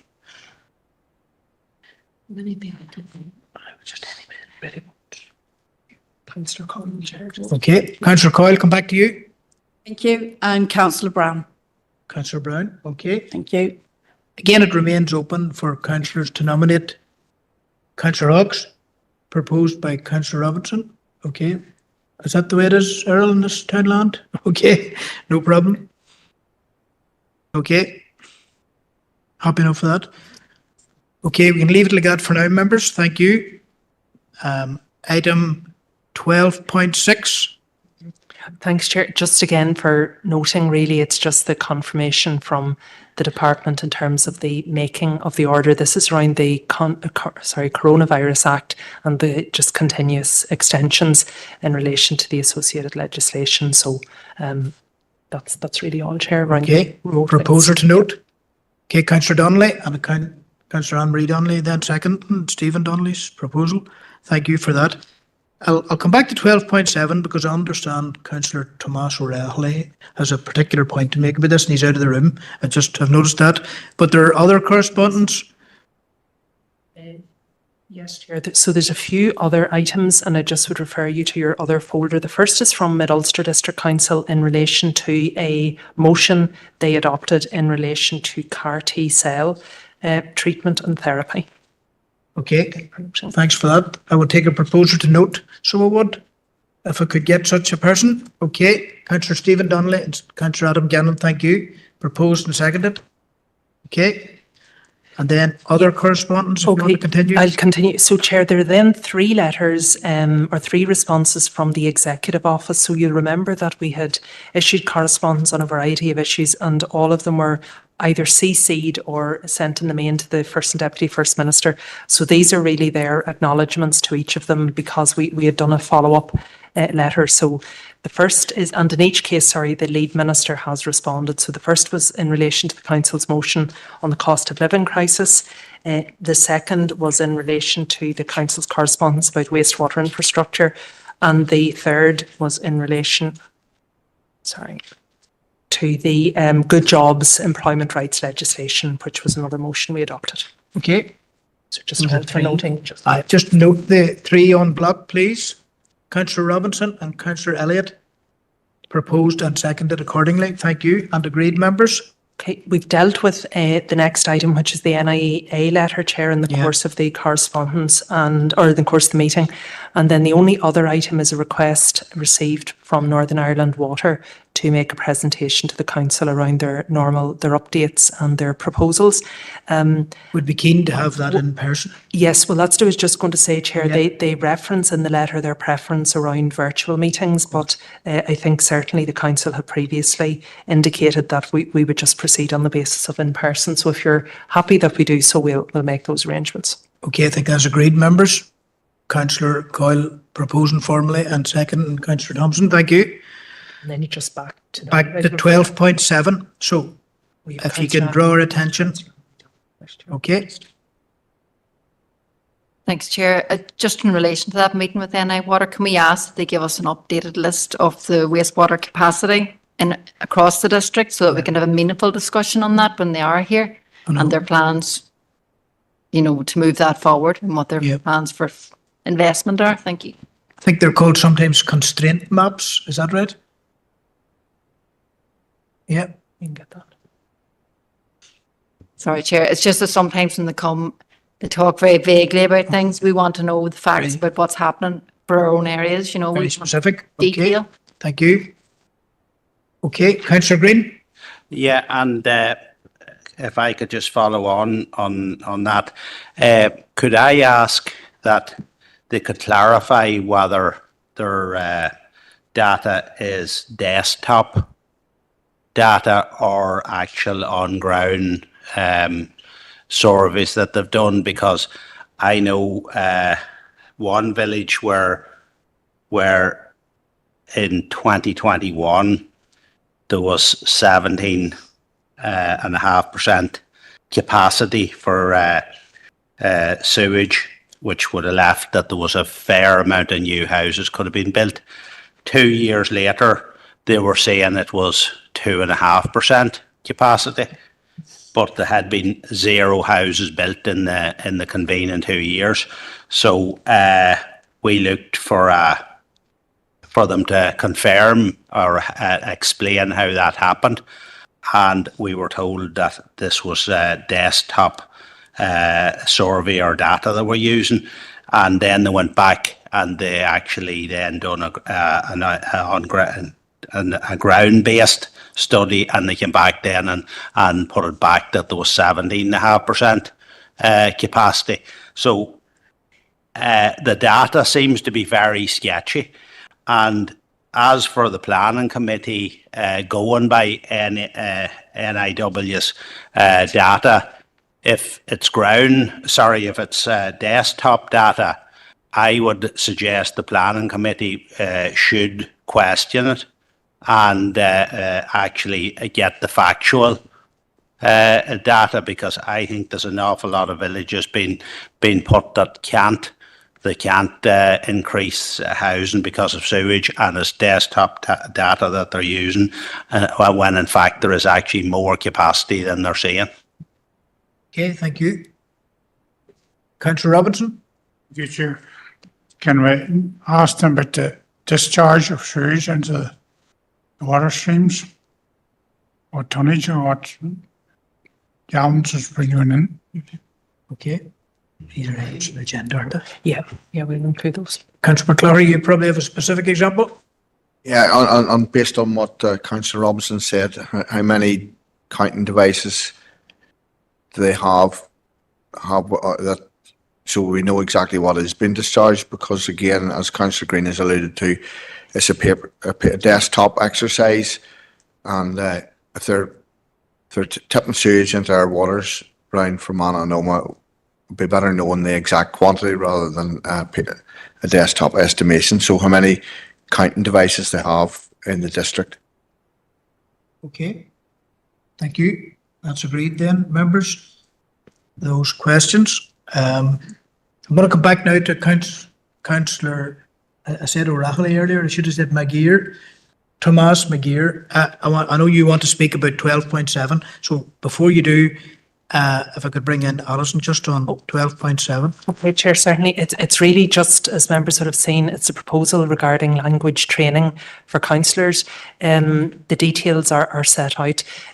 Chair, I did follow up, and members might have noted this will be a Tuesday evening. It runs, I think, for 6 weeks. So there may be, or there would be a clash with the council meeting and the committee meeting. So I had tried to clarify whether an alternate slot would be available, but I haven't received a response on that as yet. Okay, in fact, I'm going to go to Councillor Little first. Corleor Rury.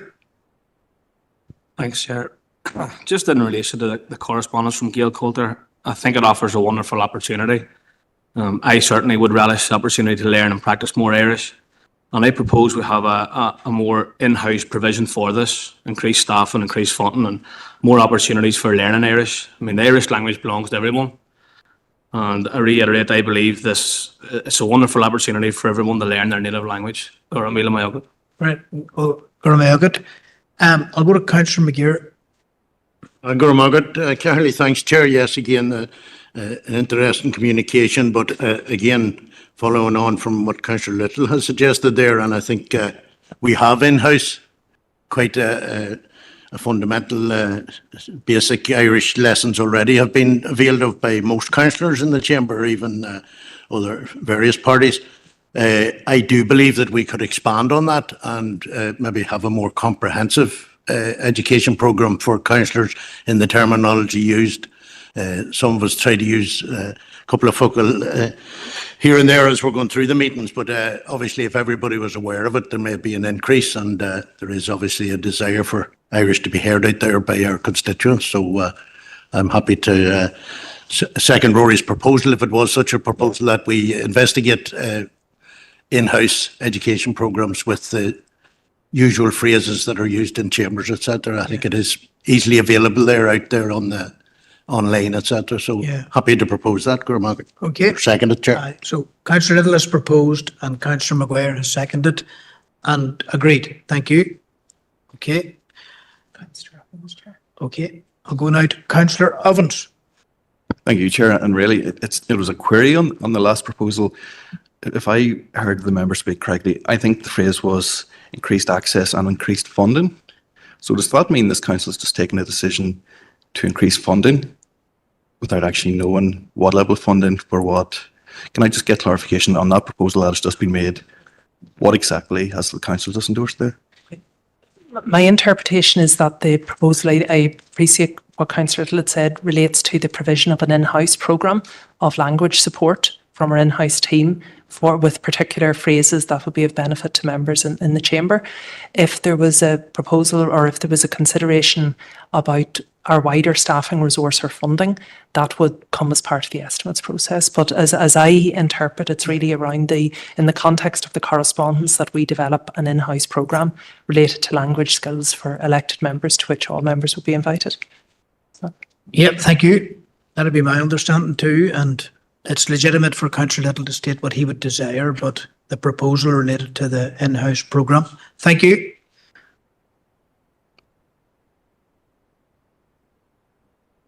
Right. Delegation of council. Item 13 here. I could take a proposal and a seconder to do this, to pursue this course of action after Alison explains what items would like to delegate council powers to and what committees. Okay. Thank you, Chair. So 2 separate items. Firstly, 2 reports to the Regeneration and Community Committee next week. consultation reports in both instances, and the request for council powers is dictated by the deadline for responses. And then item 13.2 is similar to reports that will be going to policy and resources, also draft responses to consultations. And again, the deadlines or the reason for council powers is that the deadlines are outside of our control and therefore must go before ratification at the next council meeting. Okay. Councillor Thompson. Yeah, Chair, thanks, and thanks to the Chief Executive. I'm happy to propose under 13.1 that the two items be delegated to Regeneration Community Committee. Okay. And are you happy to propose 13.2? I'm happy to propose 13.2 as well, Chair. Okay. To Policy and Resources Committee. And Councillor Anne-Marie Donnelly seconds that. And that is agreed, members, that those items will be delegated to the committees as detailed. Okay, thank you. So now, members, we're moving on to item 14 on the agenda, notices of motion. And perhaps before we go to 14.1, do you want to explain, Alison, a procedural matter relating to 14.2? Yes, Chair, thank you. And I have appraised members of this, Chair. So in relation to item 14.2, the motion was submitted and duly considered in the context of standing orders. One of the considerations that members will be aware of is in relation to the timescale in which similar matters have been considered. So when this motion was received and considered, we had looked at a previous decision which had been taken actually 24 weeks ago, which was the date of submission of the motion. So from an officer perspective, we deemed that appropriate in relation to the timescale and advised you accordingly, Chair. And there were no other issues, obviously, with the motion. It was duly considered and included on the agenda. Subsequent to this, a member had queried essentially how the 6-month rule had been applied. So I sought further clarification in terms of the legal interpretation and implications, and calendar months as opposed to weeks are actually the determining factor in terms of deadlines.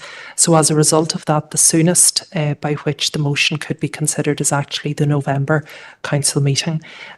So I've apologised to the proposer and seconder. I know it causes annoyance as well as to members, but that's the reason, Chair. So the motion itself is competent and appropriate for inclusion. Our interpretation of the timescale related to the weeks rather than the months, and we've learned accordingly. So months are the determining factor, and I understand, Chair, that you're minded to accept and therefore just to rule it would be transferred for discussion at the November council meeting. Okay, Councillor Warrington. Yeah, that's just what I wanted to check. It doesn't need to be resubmitted again, then it'll be automatically transferred over. Yep. Okay, thank you. Okay, that's agreed, members. So 14.1, then we'll have a motion here. It relates to Invest NI, and it's going to be proposed by Councillor McLaughlin, and it's going to be seconded by Councillor Crawford. So that gives you 5 minutes, Councillor McLaughlin. Thank you, Chair. Right. Sorry, thank you, Chair. Obviously, I'm going to use a lot of figures here, and I've done my best to fact check them. I know that has been an issue in the past, and I apologise if I get a number wrong, but there's a lot of numbers in this. So, Chair, this motion speaks to the real and growing concern of communities across Northern Ireland, but particularly Fermanagh and Omagh, around the issue of regional balance and economic development. The motion is to highlight concerns about regional imbalance, and the Ulster Unionist Party wants to see an economy where everyone wins. However, we believe that regional balance should be tailored simply to benefit all of Northern Ireland, and while investment in the North West is welcome and necessary, it must not come at the expense of other regions like ours in the South West. Every region, whether urban or rural, east or west, deserves to be on a level playing field. The story of our council area of Fermanagh and Omagh has been one of cuts and job losses in recent years. Last year we saw 300 jobs axed as BT closed its call centre in Enniskillen. Whilst this year there were jobs lost at Severfield site in Ballinamallard, one of Fermanagh's leading employers, and also 70 jobs lost at Terex, a major employer in Omagh last year. These are only a few from the southwest that have exacerbated the feeling of neglect and avoidance. Yet we have seen no announcements of any significant jobs being created. The northwest, for example, has been earmarked a $290 million investment package through the growth deal in the area of Derry City and Strabane, and we are seeing some fruits of that project. While the $252 million Mid-Southwest growth deal is welcome, it is spread across 3 council areas: Fermanagh, Omagh, Mid-Ulster, and Armagh, Banbridge and Craigavon, meaning that the funds need to be stretched further to support real economic development. Invest NI have said themselves that in 2024-2025, they supported 236 investments in the Northwest, with 22 million in financial support and 165 million in total investment, with major firms like EY, Fintru and Seagate having expanded into the region. Quite simply, this level of investment has not been replicated in the Southwest. Although our council area is blessed with outstanding local businesses that lead the way in advanced manufacturing, green energy and electronics, they consistently punch above their weight. We also have excellent educational centres that provide the skills for jobs of tomorrow, and I want to see them recognised as centres of excellence for Northern Ireland. Whilst I acknowledge the challenges faced in the Northwest, resolving this can't be done to the neglect of the Southwest or indeed any other region in Northern Ireland. The sub-regional economic plan has given some cause for optimism when it was launched last year. The local economic partnerships, backed by 45 million regional balance fund from the Department of Economy, are vital for assessing barriers and opportunities for economic growth. But we desperately need to see some form of outcomes of these, and a clear plan from the department on how it tends to support these partnerships going forward.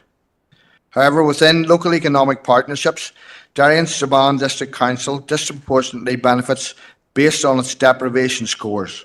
Using neighbourhood renewal scores, it is doubly benefiting in terms of funded income.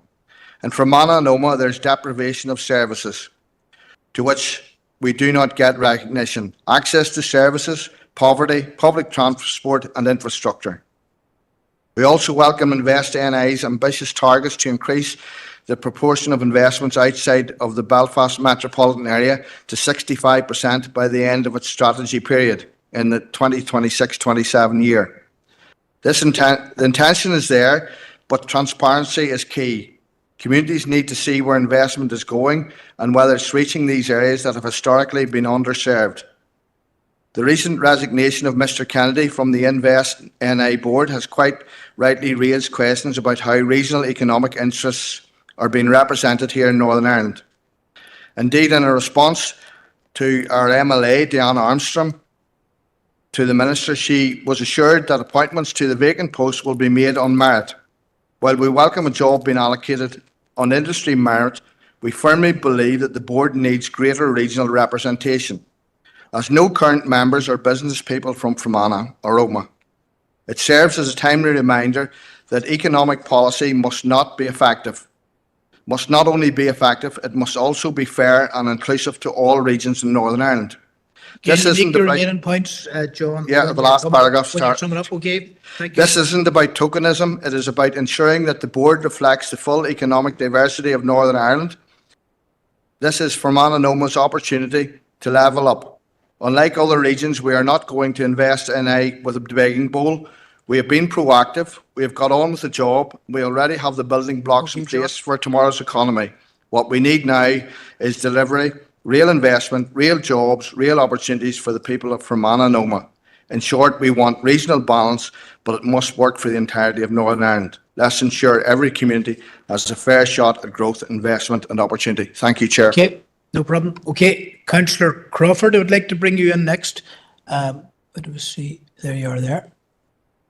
Thank you, Chair. I'd like to take this opportunity to thank Councillor McLaughlin for proposing this motion. We all recognise that Invest NI plays a central role in driving economic growth and inward investment across Northern Ireland. It is therefore vital that its board not only commands confidence, but also reflects the reality of the entire region it serves. The region the recent resignation from the board has shone a light once again on concerns of regional imbalance. That resignation should act as a wake-up call. If one part of Northern Ireland feels overlooked, then the whole economy suffers. This is not about favouring east over west or north over south. It is about ensuring that every business, every worker, and every community has the same chance to benefit. Our motion is clear. Regional balance should not be tailored for one area at the expense of another. What we need is a level playing field. The Southwest, with its track record of enterprise, innovation and skilled workforce, deserves the same opportunity to have its voice heard as any other region. This is not a plea for special treatment. It is a call for fairness. Fairness that recognises the economic potential of this area and contribution it makes to the wider Northern Ireland economy.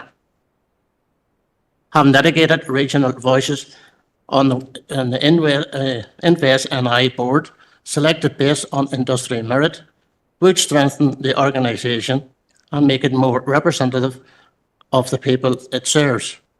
Colleagues, this is an opportune moment.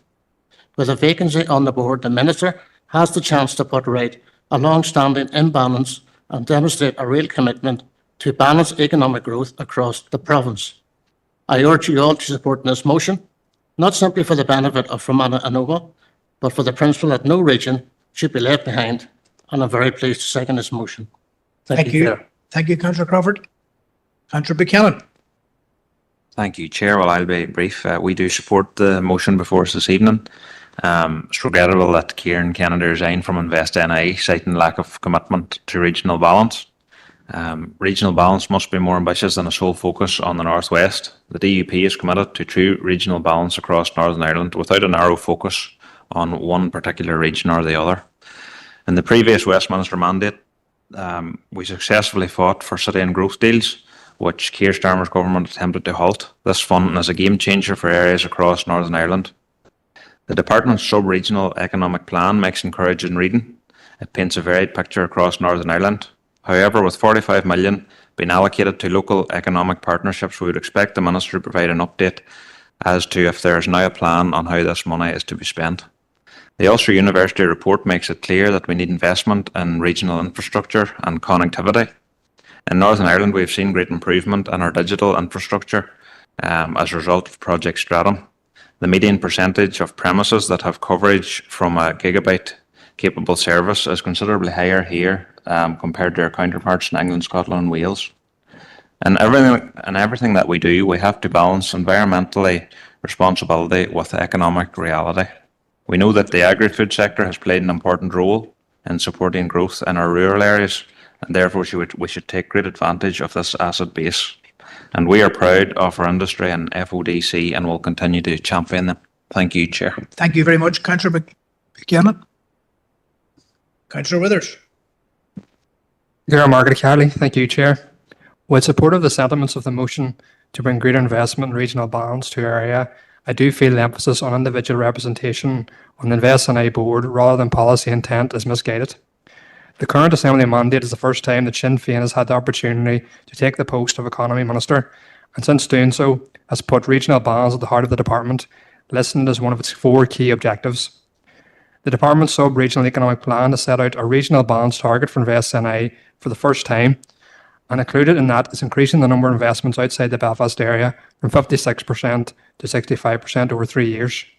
So I do think that Minister Archibald has put a strong emphasis in attempting to address an historic legacy of regional imbalance, much of which the party who proposed this motion must take responsibility for, since they were the ruling party in this state for 50 years and had a deliberate policy to underinvest in this area, including in roads infrastructure, with the M1 stopping in Dungannon in the 1960s.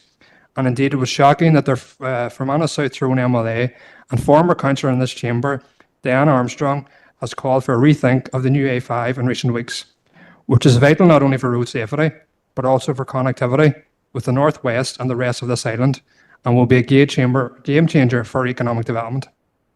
Finally, Chair, as a border council area, we are all too aware of the effects partition has had as it has artificially cut off natural hinterlands from each other, as well as the detrimental economic impact that negative spending decisions taken by politicians in London who are not elected by people here have on us. Therefore, achieving our full economic potential will continue to be hampered until we end partition.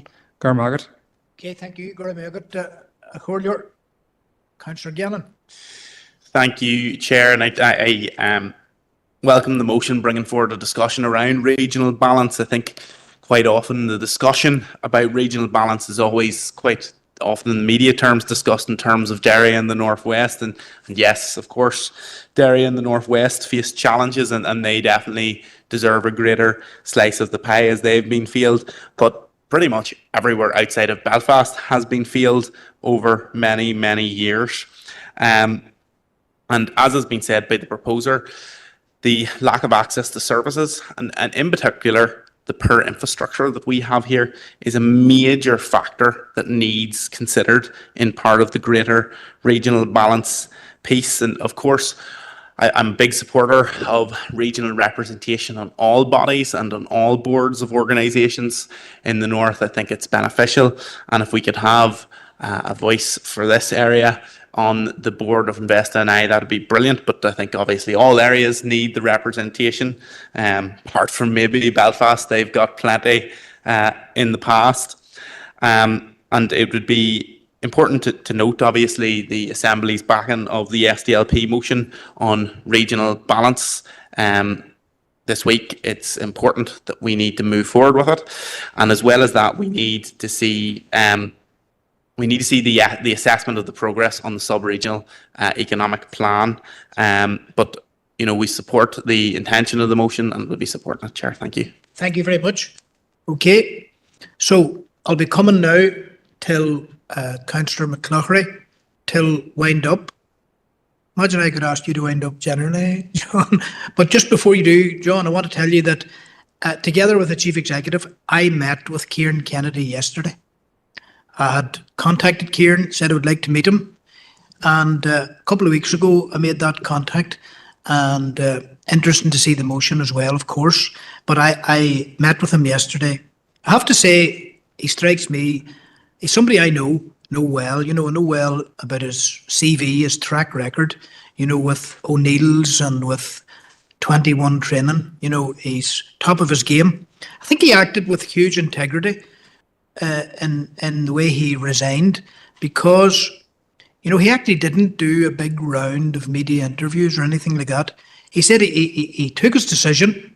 He spent 5 years with Invest NI on the board, and he said that he was disenchanted with the lack of Invest NI commitment to regional balance, despite his drive and ambition and attempt to change it. And obviously the minister is trying to change it as well. And I think that it was just useful, and Kieran's emphasis, I think, would be not on him, but it would be on the need to set targets, the need for targets to be set, monitored, tracked, measured, realised, so I just want to put that into the mix of this discussion tonight, that I feel that Kieran Kennedy acted with huge integrity in the matter. Okay, yeah, okay. So I've had a late indication here before I go to John, and from a member, and it's now 4 minutes past 10. So I would take a proposer, Councillor Robinson and Councillor Crawford, to extend the meeting, as you know, and that's agreed, members. So we can go till 10:34 if we had to, isn't that right? Okay. Councillor Green, you've got 3 minutes. Thank you, Chair.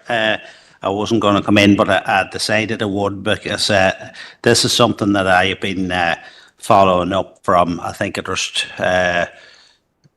possibly 2014 or maybe before it, when Arlene Foster was the Minister of the Economy, and I raised this issue and I looked for stats, and at that time I believe the stats that came back was that Fermanagh was getting 25p per capita compared to Belfast £2.50 per capita, And then I remember then when this review was being done, and we were at I think it was an online meeting, and I can't remember the guy that was overseeing the review.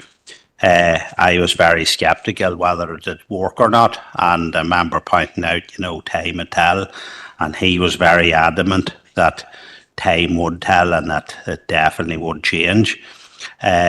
As of now, it doesn't seem to have changed. I am still hoping that the minister that's there at the minute will try to get a change, and he is trying to get a change, but it seems to be almost institutionalized that people that's over these organizations almost unconsciously discriminates against west of the Ban.